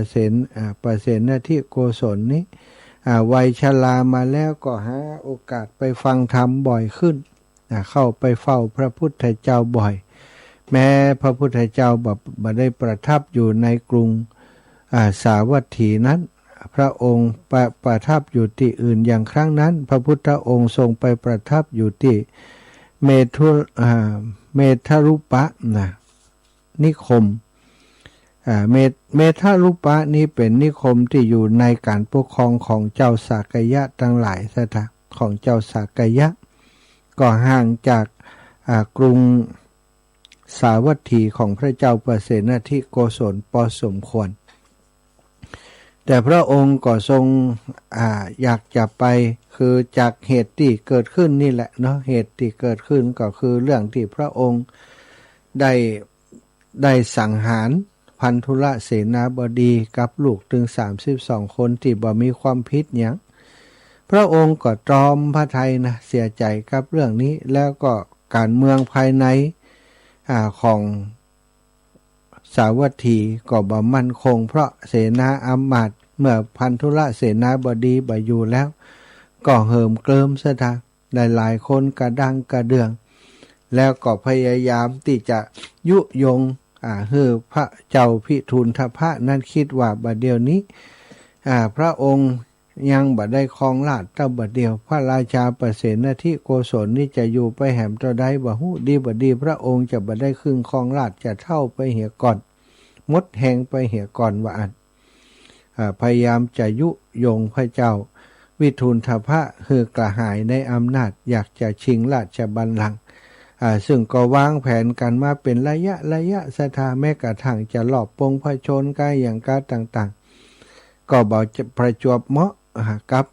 กับเวลาที่จะทำอย่างนั้นก็พอดีสถาเหตุการณ์นี้เกิดขึ้นเมื่อพระเจ้าประเสนที่โกศล มีความประสงค์ที่จะไปเฝ้าพระบรมศาสดาสัมมาสัมพุทธเจ้าแต่ที่เมธารุปะนะนิคมเมธารุปะของเจ้าสากยะทั้งหลายก็ถือว่าเป็นโอกาสประจวบเหมาะเสนาบดีติดตืดทีฆะนะทีฆะการายนะก็หาโอกาสหาช่องอยู่วันนั้นอำมาตย์เสนาบดีก็พากันไปกันหลายคนศรัทธาญาติโยม เมื่อไปส่งพระเจ้าประเสนทิโกศลก็วางแผนไว้ในใจหาช่องหาโอกาสอยู่ธรรมดาพระราชาเสด็จไปไหนนี้จะไปพร้อมโดยราชกุฏภัณฑ์ตั้ง5นะเครื่องมือที่เป็นแสดงถึงอำนาจของพระราชาคือราชกุฏภัณฑ์นี้อยู่ในมือผู้ใดผู้นั้นก็มีอำนาจอย่างนี้สถะ ซึ่งเมื่อก่อนที่จะเข้าไปเฝ้าพระพุทธเจ้าก็เหมือนกับว่าต้องปลดอาวุธก่อนเนาะปลดอาวุธก่อนทั้งหมดปลดอาวุธอย่างแล้วก็ถึงจะเข้าไปราชกุฏภัณฑ์ทั้ง5นี้ถือว่าเป็นอาวุธอย่างหนึ่งเหมือนกันพระเจ้าประเสนทิโกศลก็ทำทุกครั้งแหละตอนที่เข้าเฝ้าพระพุทธเจ้าเมื่อวันนั้นก่อนที่จะเข้าเฝ้าพระเจ้าประเสนทิโกศลก็ห้องทีฆาการยานะอมาตย์มาหามอบราชกุฏภัณฑ์ให้แล้วพระองค์เครื่องประดับทั้งหมดก็มอบให้ทีฆาการยานะเก็บไว้พระองค์ก็เสด็จเข้าไปสู่พระคันธกุฏีทุกครั้งที่พระพุทธเจ้าเข้าไปสนทนาธรรมกับพระพุทธเจ้านั้นจะใช้เวลาเมินซะนะทีฆาการยานะนี่ไปโดยตลอดสังเกตหู้เรื่องราวต่างๆทั้งหมดเขาวางแผนไว้แล้วซะนะเมื่อพระราชามอบราชกุฏภัณฑ์ให้แล้วเสด็จเข้าไปในพระคันธกุฏีทีฆาการยานะก็บอกเสนาอามาตย์ทั้งหมดที่มาตยนะตอนที่มอบให้เพิ่นอยู่กัน2 คนอยู่ห่างกับเขาหมู่นั้นบอกว่าตอนนี้พระราชาได้มอบได้คิดจะสละราชบัลลังก์แล้วได้มอบราชกุฏภัณฑ์ให้เฮาหมู่เฮาทั้งหลายนี่เอาไปประทานให้กับพระเจ้าวิทุลทพะหมู่เฮาทั้งหลายรีบไปกันเถิดว่าแล้วก็ปากันทั้งกองทัพนั่นแหละนะเอาราชกุฏภัณฑ์กลับไปเมืองสาวัตถีซะนะมอบให้กับวิทุลทพะซึ่งจริงๆแล้วเขาเตรียมการกันแล้วแหละเนาะทิ้งม้าแก่ๆตัวหนึ่งกับหญิงรับใช้คนหนึ่งไว้ให้กับพระเจ้าประเสนทิโกศลพระเจ้าประเสนทิโกศลเข้าไปสนทนาธรรมกับพระพุทธเจ้าเป็นเวลาพอสมควรเมินอละนั่นแหละเนาะก็เสด็จออกมากลับออกมาทหารไปไหนหมดละนี่ ตะกี้อยู่นี่กันบึดไปไหนหมดเนี่ยหญิงรับใช้ก็บอกว่าตอนนี้ทีฆาการยานะอมาตย์ได้แจ้งบอกว่าตอนนี้พระราชาได้มอบราชสมบัตินี้ให้กับทีฆาวุกุเจ้าพระเจ้าวิทูลทพะแล้วเจ้าชายวิทูลทพะเขากลับไปแล้วเอาราชกุฏภัณฑ์ไปแล้วเพื่อจะเอาไปมอบให้พระเจ้าวิทูลทพะกลับเมืองสาวัตถีไปแล้วพระราชาประเสนทิโกศลหู้ทันทีว่าบัดเดี๋ยวนี้โดนหักหลังแล้วนะเขาคิดยึดอำนาจแล้วก็กระทำการใหญ่โตแล้วแต่ว่าพระองค์บ่มีทหารเพียงคนเดียวอยู่ในมือมีแต่สตรีผู้อ่อนแรงอ่อนแออยู่คนเดียวเท่านั้นคอยตามรับใช้พระราชาก็คิดว่าหาใจเนี่ยอย่างใดกรรมนี้เราจะไปเมืองสาวัตถีก็เข้าเมืองบ่ได้แน่นอนเพราะตอนนี้พระเจ้าวิทูลทพะนั้นพระราชกุมารของพระองค์นั้นลูกของพระองค์ก็ขึ้นครองราชย์แล้วแน่นอนถ้าพระองค์ไปก็มีแต่ตายสถานเดียวแล้วถูกจับถูกขังอย่างเดียวแล้วนะ ก็เลยคิดว่าจะไปหาพระเจ้าอาชาติศัตรูความจริงนี่ก็เป็นศัตรูกันเหมือนกันนะฮบกับพระเจ้าอาชาติศัตรูมาก่อนเหมือนกันพระเจ้าประเสนที่โกศลนี่เกลียดเรื่องของพระเจ้าอาชาติศัตรูฆ่าพระเจ้าพิมพิสารน่ะอันนี้มันก็ฆ่ากันไปฆ่ากันมามันก็ ใจว่าจะไปเปิ้งหลานและตอนนี้ก็ถือว่าเป็นหลานเพราะว่าแม่ของพระเจ้าอาชาติศัตรูนี้เป็นน้องของพระเจ้าประเสนที่โกศลใช่ไหมแต่ก็ได้เดินทางไปกับหญิงรับใช้นั้นเนาะโอ้เป็นตาดีอินดูเนาะอีน้อยนั้นถ้าจะหล่นโดยก้นกะขี่ม้าไปโดยก่อมได้นี่นะม้าก็ม้าแก่เหี่ยสถาเดินทางตั้งแต่ตอนเจ้าน่ะตอนเจ้าไปถึงเมืองราชคฤห์เนาะก็พอค่ำแล้วน่ะพอค่ำพอมืดแล้วค่ำมืดแล้วเมืองราชคฤห์เปิ้นก็ปิดประตูแล้วเข้าเมืองบ่ได้ซะท่าเข้าเมืองบ่ได้นะอยู่นอกเมืองอยู่นอกเมืองอยู่ศาลานอกเมืองหั่นอยู่ศาลาติพักบ่ฮู้ว่ามีศาลาใหญ่ศาลาน้อยก็หรือว่านอนแถวใต้ต้นไม้นั่นก็บ่ฮู้น่ะอยู่นอกเมืองด้วยความเหน็ดเหนื่อยพระวรกายด้วยความตอมพระทัยเสียใจที่ลูกได้ทำอย่างนี้เสนาอมาตย์ได้ทำอย่างนี้แล้วก็นึกถึงกรรมที่พระองค์ได้ทำกับพันธุระเสนาบดีและก็ลูกของเปิ้น32 คนความทุกข์ประดังประเดเข้ามาซะท่าพระราชาแทบจะเป็นบ้านะด้วยความเหนื่อยอ่อนเพลียก็ได้หม่อยลับไปนะแล้วก็คืนนั้นอากาศหนาวเย็นหญิงคนรับใช้นั้นก็พยายามหาของที่จะมาห่มพระราชาก็บ่มีนางเองก็หนาวเหน็บไปทั้งตัวเหมือนกันพระราชาด้วยความหนาวเหน็บนั้นและก็ด้วยความแก่ชราด้วยความเหน็ดเหนื่อยซะท่าจิตใจที่อ่อนแอท้อแท้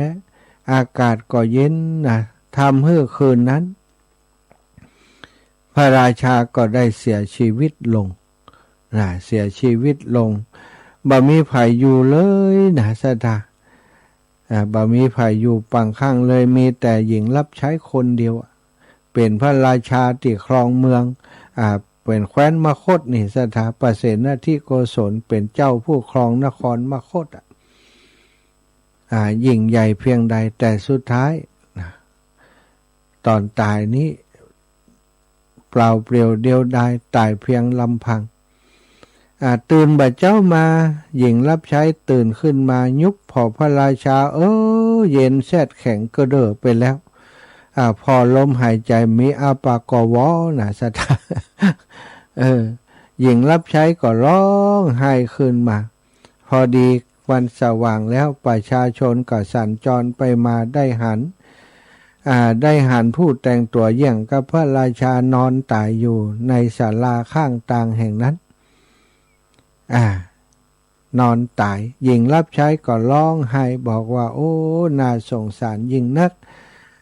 น่าเวทนายิ่งนักราชาผู้ยิ่งใหญ่ของแคว้นโกศลพระเจ้าประเสนที่โกศลได้เสียชีวิตลงโดยบ่มีไผอยู่เพียงข้างเลยราชบุตรราชธิดาพระประยุรญาติเสนาอามาตย์บ่มีไผอยู่เคียงข้างกับพระราชายามนี้เลยพระองค์ทรงอนาถายิ่งกว่าคนอนาถาทั้งหลายร้องห่มร้องไห้กิ่งเกือกไปมาซะท่าคนทั้งหลายได้หันก็เกิดความรู้สึกเวทนาขึ้นเดินเข้าไปในเมืองก็เล่ากันบอกว่าพระเจ้าประเสนที่โกศลได้มาสวรรคตที่ศาลานอกเมืองเนี่ยข่าวนี้ได้ยินไปถึงหูของพระเจ้าอาชาติศัตรูพระเจ้าอาชาติศัตรูก็สั่งให้ทหารไปดูเป็นความจริงก็ได้จัดการนำพระศพของพระเจ้าประเสนที่โกศลมาทำการประชุมเพลิงถวายเพลิงถวายพระเพลิงตามราชประเพณีเป็นที่เรียบร้อยจากนั้นก็เป็นการฮบกันของพระเจ้าวิทูลทพะกับพระเจ้าอาชาติศัตรูซะท่านี่ อันเนี้ยนี่อีปอยอีแม่ทั้งหลายกรรมต่างๆนี่เขาจะหันละหัดกรรมนะของคนของอย่างพันธุละเสนาบดีนี่นะถ้าในจัดนี้นี่เป็นคนจงรักภักดีเป็นคนซื่อสัตย์สุจริตมากเลยนะบ่สมควรที่จะต้องมาตายด้วยห้อมนี้แต่ว่าในอดีตชาติเนี่ยโอ้เคยฆ่าสัตว์เคยยุยงปลุกปั่นเปิ้นทำให้คนนั้นนะคนอื่นได้รับความอายุติธรรมทำร้ายคนอื่นมาก่อนมีส่วนร่วมด้วยกันถึงปอดถึงลูกนี่แหละนะแล้วก็ได้มาเกิดด้วยกันแล้วก็ถูกสังหารไปพร้อมกันในคราวเดียวส่วนนางมัลลิกาและก็ลูกถึง32คนนั้นศรัทธาต่อมาก็ได้มีเป็นพระโสดาบันมีดวงตาหันธรรมเป็นพระโสดาบันนะนั้นก็มีบุญเก่าที่เพิ่นได้ทำมาก่อนเหมือนกันเรื่องต่างหลายทุกอย่างที่เกิดขึ้นที่เฮาหันเป็นข่าวเป็นไอ้ยังต่างๆนี่ศรัทธาถูกกระทำถูกฆ่าถูกไอ้ยังบางคนก็น่าสงสารน่าเอ็นดูแต่ว่าถูกฆ่าไปโดยที่เปิ้นบ่ได้มีโอกาสต่อสู้คัดขืนเลยถูกทำร้ายถูกฆ่าถูกกันแกล้งแม้กระทั่งเรื่องราวต่างๆนี่ที่เกิดขึ้นในสังคมเฮานี่อย่างข่าวน้องแอร์โฮสเตสนะที่ว่าหิวยาหิวไอ้อย่างนั่นซะท่าโอ้เช็คไปเช็คมาข่าวนี้บิดไปบิดมาเนาะข่าวที่แรกว่าหาว่าเปิ้นนี้สมรู้ร่วมคิดถ้ามันบ่ฮู้มันจะหิวไปได้อย่างใดนะเป็นถึงแอมันบ่แจ้งง่าวรู้มันต้องฮู้ค่ะเอาไปเอามาเป็นว่าเป็นคนที่บ่ฮู้จริงๆนะคนที่เขาอาศัยแอนี่หิวของไปหิวยาไปหือนี่เขาวางแผนแยบยล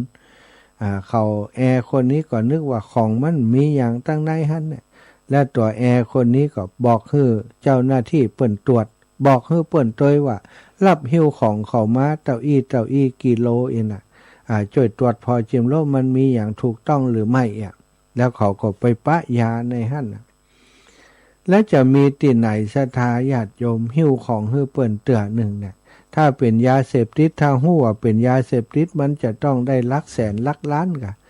อันนี้ได้ 4-5 ปันเนี่ย มันเป็นเรื่องที่เป็นไปบ่ได้แต่สุดท้ายเนาะโดยกรรมอย่างบ่ฮู้ที่นางเคยทำมาก่อนเนี่ยทำให้ได้เกิดปัญหาอย่างนี้อันนี้ก็ภาวนาให้ได้รอดพ้นนะบ่ฮู้กฎหมายของออสเตรเลียเปิ้นจะว่าอย่างใดกรณีนี้นางบ่ฮู้อย่างอีนี้จะเป็นคนบริสุทธิ์ใดก่อนเนาะอยู่ที่กฎหมายเปิ้นว่านักกฎหมายของบ้านเฮาจะช่วยได้อย่างใดพ้องนี่นะเนาะอันนี้ก็เป็นนะแล้วก็เรื่องข่าวของข่าวเรื่องของพระคุณเจ้าครูบาอาจารย์ที่โดนรถชนนั่นก็เหมือนกันเนาะสถานตั้งแต่เกิดเหตุการณ์มาก็มีเรื่องที่เปิดห้องว่าดราม่าเรื่องทะเลาะกันบนอินเทอร์เน็ตบนโซเชียลเนี่ยหลายอย่างหลายประการบางคนก็บอกว่าถนนบ่ใช่ที่ทุเจ้าเดินมาเดินเนี่ยอย่างตายก็สมควรแล้วเป็นเรื่องที่นักไปหน่อยเนาะตอนนี้ก็คนที่ว่ายังอ่านข่าวว่าคนจ้างงานก็ไล่ออกจากงานแล้วนะอันนั้นย้อนปากตัวเก่าแล้วก็มีตู้เจ้าตนหนึ่งก็หุเนาะแล้วไปวิพากษ์วิจารณ์ว่าบ่มีพระธรรมวินัยข้อไหนให้พระพุทธให้คนให้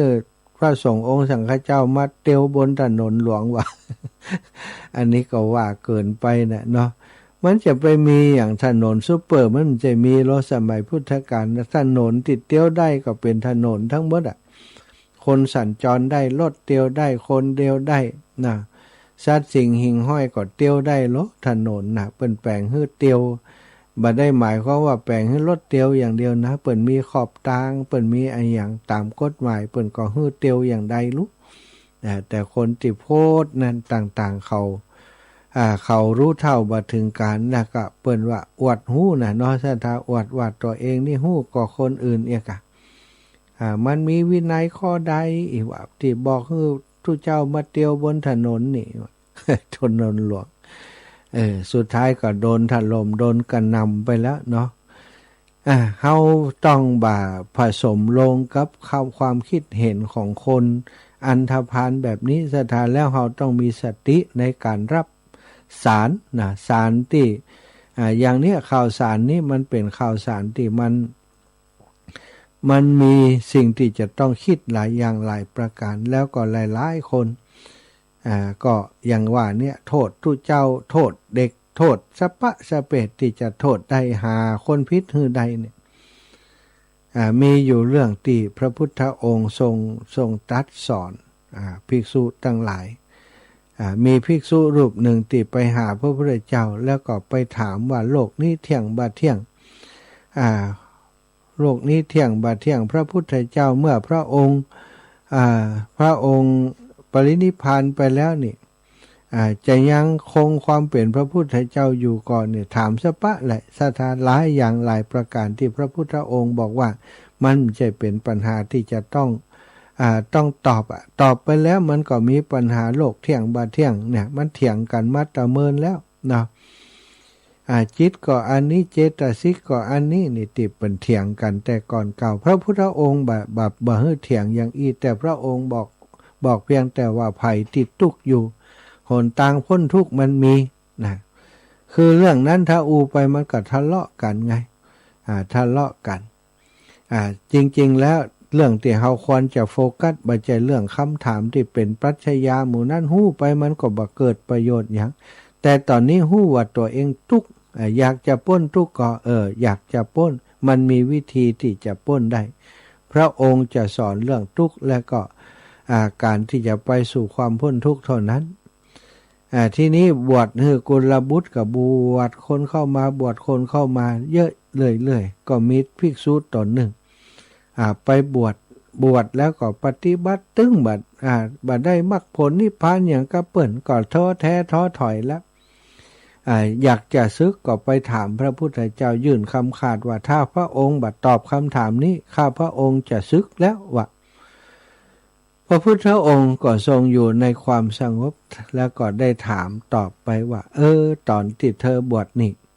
เธอมาขอเองหรือเฮาเป็นคนไปขอให้เธอมาบวชเขาก็บอกว่าขอเองแล้วตอนที่เธอบวชนั้นเฮาได้รับปากกับเธอว่าเฮาจะตอบคำถามนี้เธอหรือไม่บ่ได้รับปากพระเจ้าค่ะว่าอันนะและตอนที่เธอบวชเนี่ยเธอได้ขอให้เฮาปฏิญญาหรือไม่ว่าถ้าเธอบวชมาแล้วเฮาจะต้องตอบคำถามนี้ให้เธออย่างที่เธอถามนี้บัดได้ทำปฏิญญาบัดได้สาบานทำปฏิญญากันไว้พระเจ้าข้าว่าเพราะฉะนั้นเฮาก็บ่จำเป็นจะต้องตอบเธอบวชมาขอบวชเองถ้าเธอจะซึกก็มีปัญหานั่นเรื่องของเธอแต่ว่าการที่จะให้ตถาคตตอบปัญหานี้เธอจงฟังความนี้ให้ดีมีบุรุษคนหนึ่งถูกลูกศรอาบยาพิษยิงมาจากทิศไหนบ่ฮู้เสียบเข้าไปติดตัวของเขาพิษกำลังแล่นเข้าสู่ร่างกาย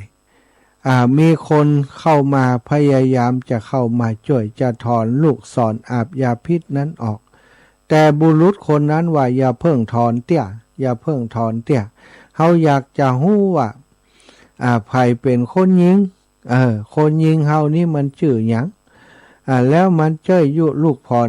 อาบยาพิษนี่มันเป็นยาพิษบ่หยังใครฮู้ว่าด้าม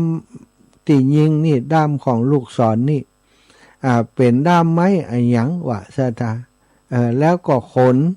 ของลูกศรลูกธนูนี่เป็นขนห่านก็ว่าขนนั่นหงขนนกหยังวะสะทายญาติโยมลองมาคืดพอคนจะตายหั่นนะคนหมอที่จะตายนั่นนะมันบ่ยอมให้เปิ้นช่วยมันนะ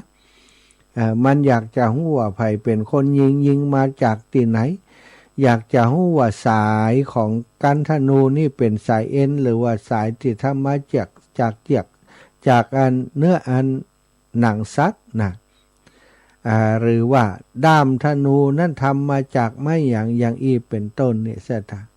อีพ่ออีแม่ตั้งหลายเป็นการตอกกลับอย่างเจ็บปวดเธอมีความทุกข์ปางตายเฮาจะถอนพิษออกให้เธอบอกทางพ้นทุกข์แก่เธอกับบ่สนใจกับจะมาถามว่าไผยิงมาจากไหน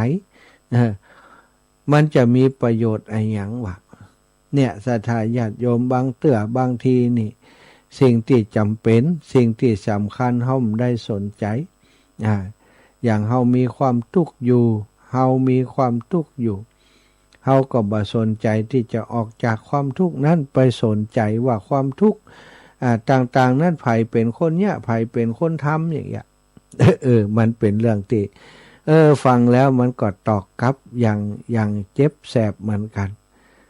พอพระพุทธเจ้าได้ตรัสอย่างนี้นะภิกษุรูปนั้นก็มีสติเกิดขึ้นเลยนะสัทธา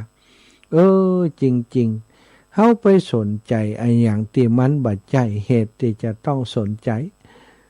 ตอนนี้เฮามีความทุกข์หน้าที่ของเฮาคือออกจากความทุกข์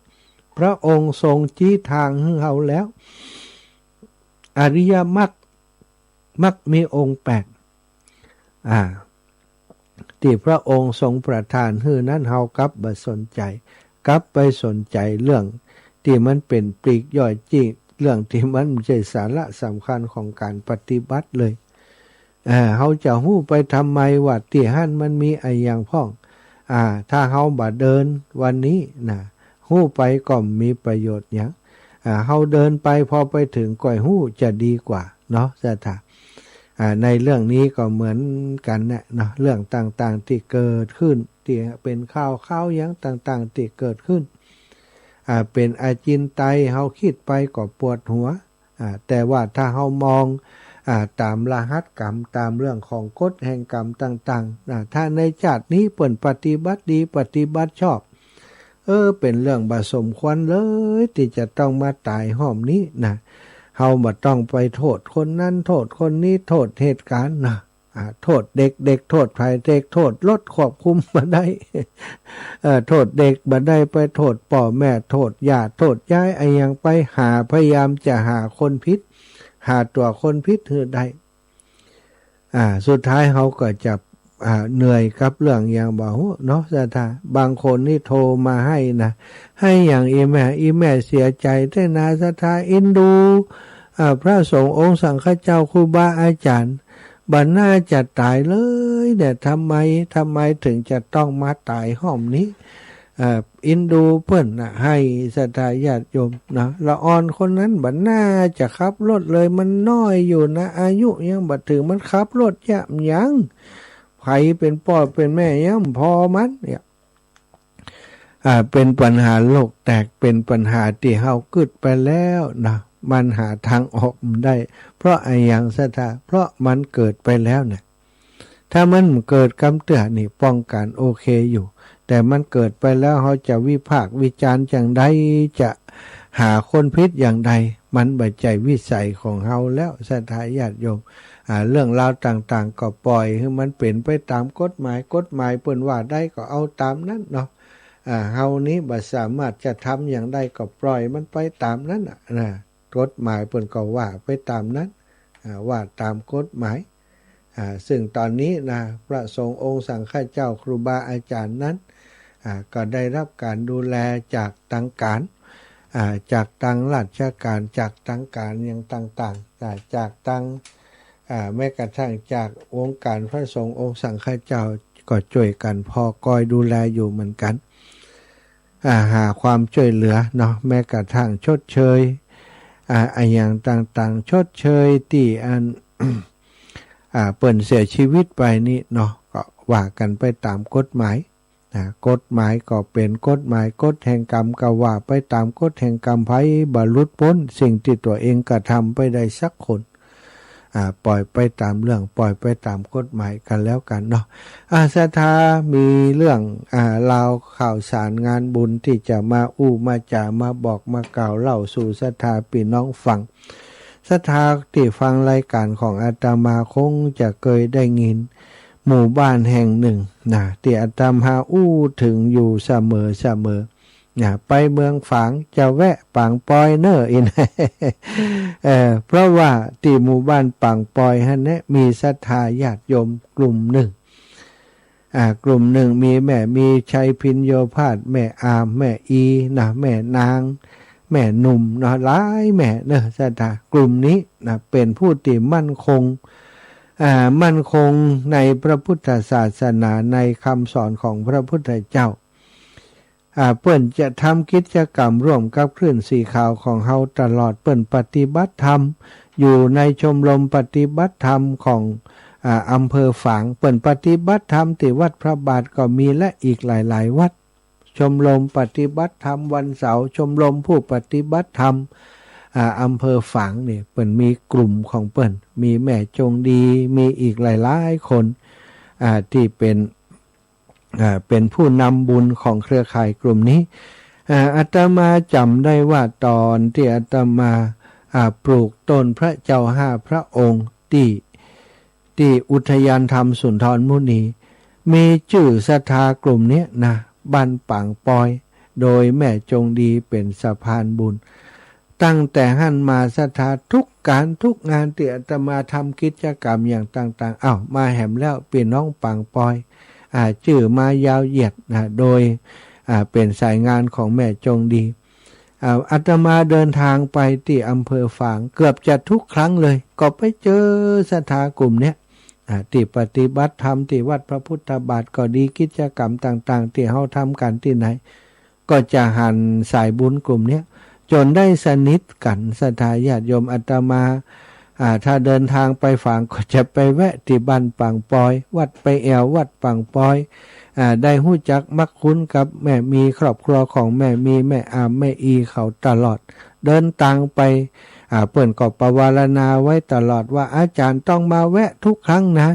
ถ้าวันใดครั้งใดอาจารย์บ่แวะแม่จะโคตรนะล่ะเปิ้นก็ว่าเล่นของเปิ้นเนาะแล้วก็วันครั้งหนึ่งอาตมาไปแล้วก็ผ่านไปแล้วก็แวะและนะศรัทธาเปิ้นแล้วเปิ้นคิดว่าอาจารย์สมชาติมาจะต้องแวะเปิ้นเตรียมของไว้แน่นหนักอาตมาเดินทางจากฝางมาถึงแม่สวยเนี่ยก็โทรไปแม่วันนี้เฮาแวะแต่นะโอ้แวะก่อนอีแม่เตรียมของไว้แน่นหนาเนี่ยอาจารย์โอ้แวะบ่ได้แล้วบ่เดียวถึงแม่สวยแล้วโอ้ศรัทธาโอ้ตายแล้วอาจารย์อีแม่นิมนต์ไว้แล้วโลว่ามาแวะหาแม่กำทุกครั้งขอแวะกำอีแม่เตรียมของไว้นี่แน่นนะโอ้ศรัทธาฟังอย่างอ่านแล้วบัดใจอยากได้ของนะแต่ว่ามีความรู้สึกว่าเฮาเคยรับปากว่ามาจะแวะแล้วครั้งนี้บ่แวะแล้วเปิ้นเตรียมของไว้อย่างอีกก็เป็นติอินดูความตั้งใจเปิ้นจากหั่นมาถ้าบ่แวะก็จะบอกก่อนนะศรัทธาเปิ้นก็เข้าใจถ้าแวะก็บ่บอกก็ได้เปิ้นเตรียม เปิ้นเตรียมนู่นเตรียมนี่ไว้ฮื้ออีกนะต่อมาเนาะเฮาก็ไปสร้างธาตุเจดีย์ที่ห้วยงูในร่วมกับครูบาอาจารย์ขึ้นสีขาวแล้วก็มีเจ้าภาพครอบครัวแม่จันฟองกิ่วแก้วคุณโยมเชิดพงษ์กิ่วแก้วที่ไปสร้างโยมคณะญาติโยมกลุ่มเนี้ยเนาะมีแม่อามแม่อีเนี่ยก็คิดไว้ในใจเหมือนกันเนี่ยเปิ้นก็อยากจะสร้างบูรณะพระธาตุของเปิ้นมันเป็นพระธาตุองค์เล็กที่เปิ้นสร้างไว้แล้วนะเปิ้นก็เลยวันนั้นเปิ้นก็ไปร่วมงานวางศิลาฤกษ์แล้วก็ตั้งใจจะหาโอกาสอู้กับทางเจ้าภาพอู้กับครูบาอาจารย์แต่ก็มีโอกาสซะท่าเจ้าบ้านเปิ้นก็คิดว่ามันมีโอกาสแต่วันหน้าก่อยอู้เปิ้นแต่ทีนี้เจ้าบ้านกลุ่มหนึ่งก็ว่าถ้าเฮาจะทำเฮาก็ช่วยกันก่อนวันหน้าถ้าเปิ้นหันเปิ้นถึงมาช่วยเฮาก้าอีกเปิ้นก็ได้เริ่มลงมือทำซะท่าเริ่มลงมือทำโดยช่างของบ้านเปิ้นท่านนะช่างคนนี้เก่งซะท่าทำวิหารทำโบสถ์ทำศาลาทำอย่างต่างๆในวัดแล้วเปิ้นเป็นจิตอาสาเปิ้นเป็นจิตอาสาบ่ได้คิดเงินคิดทองอย่างก่อนแล้วแต่ว่าถ้ามีเหลือก้าได้นู่นได้นี่มาเอาเปิ้นก็เอาแต่เปิ้นเอาบุญเป็นหลักเปิ้นก็ได้เริ่มวางแผนแล้วก็แยะกันศรัทธาเจ้าบ้านก็บริจาคบาดินกีนี่ก้อนอิฐคนละก้อน2ก้อน คนละก่อน2ก่อนก็ได้ขึ้นรูปขึ้นร่างขึ้นมาบัดเดียวนี้นะได้สร้างไปถึงจุดที่เกือบจะเป็นยอดเป็นยอดของอันเจดีย์องค์น้อยๆที่อยู่ตังในหั่นน่ะตอนนี้ไปถึงยอดเจดีย์หั่นแล้วแต่ว่าองค์ติดทำเข้าไปใหม่นี่คิดว่าจะขึ้นไปแหมสูงอยู่เพราะดูฐานแล้วมันฐานใหญ่ฐานกว้างเป็นพระธาตุองค์ใหญ่ซะดะเจ้าบ้านก็ใจแหงเจ้าบ้านนะพ่องก่อห้อมปูนพ่องก่อห้อมบดินกีอย่างกันคนเล็กคนน้อยเนี่ยเปิ้นบ่ได้เก็บตังกันแล้วแต่ว่าเปิ้นไผจะมีตังก่อห้อมแต่เปิ้นก่อห้อมกันคนละหลายตังอยู่ซื้อปูนซื้อวัสดุอุปกรณ์บดินกีก็อย่างต่างๆที่เป็นอุปกรณ์การก่อสร้างนะก็ช่วยกันช่างก็เป็นช่างพื้นบ้านนะศรัทธาญาติโยมลอกที่จะดึงขึ้นดึงปูนดึงอย่างขึ้นก็ทำโดยเปิดห้องว่าแฮนด์เมดเนาะทำโดยนวัตกรรมของปืนบ้านเปิดมาช่วยกันทำแล้วเจ้าบ้านที่เปิดแบบเปิดห้อมแห้งเปิดก็มาห้อมแห้งมาช่วยบางคนก็มาฮับจ้างก็มีบางคนก็มาห้อมแห้งก็มีมาช่วยขนบดินกีมาช่วยก่อช่วยอย่างต่างๆโดยมีศาลาเก้าเปิดคุมอยู่ตอนนี้เปิ่นก็จะทำกันไปเรื่อยๆแล้ววันก่อนที่ไปแอวหาก็ไปประชุมหารือกันว่าครูบาอาจารย์จะเอาผ้าป่ามาช่วยแต่ว่าขอให้ป้นเดือนยี่ไปก่อนตอนนี้ที่เล็งไว้ก็เป็นวันที่27เดือนธันวารู้สึกว่าจะเป็นวันอาทิตย์ที่27เดือนธันวาเนาะอันนี้คือตั้งใจไว้ว่าถ้าบ่มีอย่างที่เป็นปัญหาคัดข้องนะศรัทธาก็จะเป็นเดือนธันวาวันที่27จะเป็นวันอาทิตย์แฮม3ค่ำเดือน1แฮม3ค่ำเดือน1วันที่27ธันวา27ธันวานะก็จะเอาผ้าป่าไปช่วยเปิ้นแต่ที่นี้ตอนนี้นะเปิ้นทำงานไปเรื่อยๆถ้ารอที่วันที่27นี่อุปกรณ์อาจจะขาดนะตังวัดปางปอยโดยท่านรักษาการท่านเจ้าอาวาสและคณะศรัทธาเปิ้นก็ได้ฝากประชาสัมพันธ์มาใครอยากจะร่วมบุญหอมบุญอยากจะบริจาคสมทบเป็นเจ้าภาพบดินกีก้าถ้าผ่านไปที่เมืองฝังผ่านไปตังแม่สวยนี่ไปบ้านปางปอยก็แวะพอแวะให้แวะหอมที่วัดก็ได้หรือว่าศรัทธาญาติโยมฟังรายการทางวิทยุจากครูบาอาจารย์ที่เปิ่นจัดรายการสามารถติดต่อประสานงานที่ครูบาอาจารย์ที่เปิ่นจัดรายการก็ได้เพราะว่างานนี้นะครูบาอาจารย์ขึ้นสีขาวของเฮาทุกรูปทุกองค์เป็นสะพานบุญให้สนับสนุนอยากจะช่วยเหลือเปิ่นเนาะถ้าศรัทธาญาติโยมว่าถ้าอีแม่มีลูกมีหลานจะโอนปัจจัยไปให้เปิ้นได้ก็ได้เนอะศรัทธาอาตมาจะเป็นผู้ประกาศให้ก็ได้แต่ว่าศรัทธาโอนปัจจัยไปที่วัดปางปอยเลยบ่ต้องผ่านที่อาตมาเนอะเปิ้นมีบัญชีของวัดปางปอยสามารถลดหย่อนภาษีได้โดยเพราะเป็นบัญชีที่ขึ้นกับสรรพากรโดยเนอะบริจาคที่บัญชีวัดปางปอยธนาคารธกส.เลขบัญชี020-230-118640กำตัวนะ020-2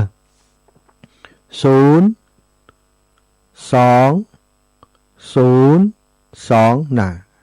จำง่ายๆกำต้น0202นะ0202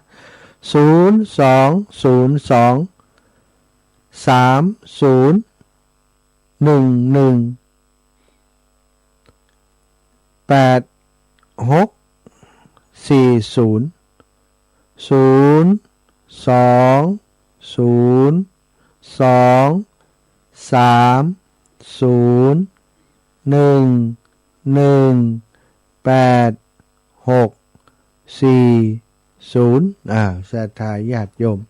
ไผจะร่วมบุญหอมบุญกับ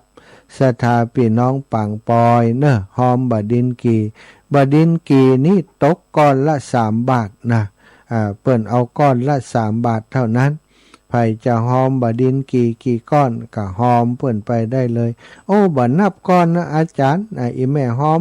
เต้าอี้นะก็สุดแท้แต่ท่านนะศรัทธาญาติโยมหอมเปิ่นแล้วอยากบ่ฮู้จะส่งหลักฐานไปที่ไหนส่งมาที่อาตมาโทรหาอาตมาจะจดไว้แล้วจะแจ้งให้เปิ้นทราบเนอะแต่ว่าขอให้โอนไปที่บัญชีของวัดป่างปอยเลย020-230-118640เนอะเอาละศรัทธาก็ประชาสัมพันธ์งานบุญแล้ววันที่12ไผจะไปด้วยกันอย่างใดลำปางเตรียมตัวให้แล้วเตรียมตัวเรียบร้อยแล้วก็แจ้งให้อาตมาทราบจิมเนอะตอนนี้บ้านน้ำโจ1กันบ้านของแม่บัวเย็น1กันของบ้านโทกหัวช้าง1กันแล้วก็รถส่วนตัวแฮม2-3กันบ้านอื่นๆที่อาตมาบ่ได้เอ่ยคำเตือนนี้แจ้งมาให้อาตมาทราบจิมเนาะการลดก็ประมาณ500 บาทเนอะสถาปัจจุบันนี้นะไปเมืองฝางนี่การลดต่อคนนี่500 บาทลดตู้อย่างดีไปครับส่งถึงบ้านถึงจองกันละประมาณ 5,000 ศรัทธาญาติโยมไผจะไปก็เตรียมตัวตามนี้เนอะเอาละเปิดสายคือศรัทธาญาติโยมได้โทรเข้ามา08088441730 8088441730เนอะแม่โยมแม่ศิรินทิพย์บุญเลิศน้อมกราบไหว้สาธุเจ้าเจริญปอนเนอะแม่ศิรินทิพย์บุญเลิศนะเจริญสุขเจริญธรรมเนอะแม่เนอะแม่เลนูชัยวงศ์ติดตามอยู่แม่เพนน้องเพนศรีสุทธะกราบสาธุท่านพระมหาตุปีติดตามรับฟังอยู่เจ้าโยมน้องสมควรอาจจะไปร่วมทำบุญดินกี่ที่ปังปอยเจ้าดีใจเนอะโยมน้องสมควรแม่เดินเพนทิมวางเจียงใหม่ติดตามอยู่เจริญปอนโยมแม่เนอะแม่พิษสมัยบอกว่าชัดเจนดีนะแม่ครูเกษณีชัยเทพแม่ครูถ้ามีของที่เก็บแล้วบอกจิมเนอร์วันที่11ยมเบิ่มจะไปเจียงใหม่จะไปส่งอาตมาเนาะที่วัดพระนอนขอนตานจะรอตุลุงแดงที่หันจะไปเตรียมงานที่บ้านห้วยงูในจะติดตามตุลุงไปแล้วก็ยมเบิ่มจะกลับมาฮับชุดที่จะไปออกโรงทานก๋วยเตี๋ยวเนาะโรงทานก๋วยเตี๋ยวที่ปังปอยเนอะศรัทธาอาตมาก็จะเอาโรงทานก๋วยเตี๋ยวไปช่วยเปิ้นเอาไผ่บ่ได้ไปจะห่วมบุญโรงทานก๋วยเตี๋ยวโดยก็เรียนเชิญเจริญพรแจ้งมาได้เนอะอาตมาบ่ได้ลงเฟซฮื้อนะแต่ว่าจะประกาศทางเนี้ยไผ่จะให้หอมมาก็จะได้แจ้งประกาศให้ทราบเนาะเจริญพรแม่ฟองจานจ้าแม่ฟังอยู่ฟังตั้งแต่อันตุลุงตุลุงอย่างตุลุงห้องกับเปิดเจ้าเหรอเจ้าแล้วก็อันอย่างก็พระธุดงค์นั่นเนาะเปิ้นจะสร้างกรรมกันมาตั้งแต่เมื่อใดบุใช่รหัสกรรมมันมีหรอบ่มีอย่างบังเอิญน่ะถึงได้ชดใช้กันชดใช้กันนะหมดละหมดกรรมละกรรมเนี้ยเนาะป้าอันกรรมเนี้ยจะเอากรรมเนี้ยเนาะใจน่ะเนาะก็เป็นเวรอินดูเปิ้นเนาะอินดูเปิ้นก็เปิ้นเรียกว่าเกิดธรรมะสังเวชเอามากึดพิจารณาหันความบ่เที่ยงของสังขารเนาะสาธุเจ้าแม่บุญรักษาแม่เนอะเจ้าสาธุเจริญปอนแม่สุขแก้วครับแล้วแม่สุขแก้วสอนศีลนู่สอนจะหอมไปที่วัดห้วยงูน้อยวัดห้วยงูน้อยแกห้วยงูในนี่อันติดตานเตียนเนาะตันเตียนทั้งแถม100มาจะให้ลูกสาวโอนเข้าไปเด้อแม่สุขแก้วเจ้าไปโรงทานปังปอย100โรงทานก๋วยเตี๋ยวนะเจ้าโรงทาน100เนาะจ้ะ ไปทางใดเขาไม่ได้ก้อนได้แยกแล้ว จ้า แต่ทุกเนี่ยได้กินก๋วยเตี๋ยวตลอดนะได้กินก๋วยเตี๋ยวตลอดเจ้าเจริญปอนแม่สุแก้วโอ้แม่อุ้ยอินไปก็เมืองฝางไปแหมก็ ไปจ้ะ ไปเนาะไปเนาะเดี๋ยวจะไปฮับเด้อเจ้าเสียงชัดปีก็ปุ่น ที่แรกเกิดตัดมาสูนมาแต่มีที่หูก็ได้ฟังไม่ได้สบายตัดขัดในตอนนี้นะ จะควายมาจังตีกันเนาะสถานีเปิดเนาะเจ้าขอบคุณนะแม่นะแข็งแรงเด้อเจ้าเสียงตอนนี้เสียงงั้นโทรศัพท์ของอีแม่บ่ชัดเนาะแต่ว่าเสียงสถานีถ้าจะชัดอยู่สถาญาติโยม080884วันนี้นะก่อนจะหมดเวลานี่พี่น้องสีหมวดเก้าตะคืนบ่ได้จัดรายการเนาะสีหมวดเก้ากับหนองยางเนาะเจ้าวันนี้เจอกันสีหมวดเก้าหนองยางเจริญปอนแม่มอมอินแก้วตันวงเจ้าไว้เจ้าแม่ฟังต้องมา3 โมงค่ะ3 โมงตื่นเจ้าล่ะนะแล้วจะได้รับแหมกี่โมงนี่ก็ไม่เริ่มรับไปว่ะไหนยาวไปเลยหาเวลาหยิบพ่องเดี๋ยวถ้าครั้งแรกก็บัดตอนก็สักครั้งเจ้าเปิดสายประเมินต่อได้เนาะเจ้าเอาละบุญรักษาอีแม่นะเจ้าอยู่ดีมีสุขเจ้าเวลาจะหมดแล้วจะลวดปั่นปอนแล้วนะแม่นวลยอดคำปานเจริญปอนเจ้าไว้สาเจ้าบุญรักษาเจ้าเรียนจำให้มีซึ่งได้เนาะใจหอมหูเนาะหอมหูก็ทำใจเจ้าของอีต้องทำใจนะมัดโตดใจตดไปตดมาก่อมเกิดประโยชน์อย่างตุกเพิ่มปรงสังเวชปรงสังเวชบนถนนไปเดินไหนนั่นเป็นเรื่องทะเลาะกันคนอวดหูอวดลวกว่ากันไปเฮาไม่ต้องไปตุกด้วยเขาคนเดินบนไปขึ้นดอยลอยห้อยกับใจเจ้าสาธุเน้อบุญรักษาแม่นาเวลาหมดแล้วจ้าบุญรักษาสตาทุกคนทุกท่านเน้อเวลาหมดเวลาจัตตารโอธรรมาวทันติอายุวันโนสุขังพระลา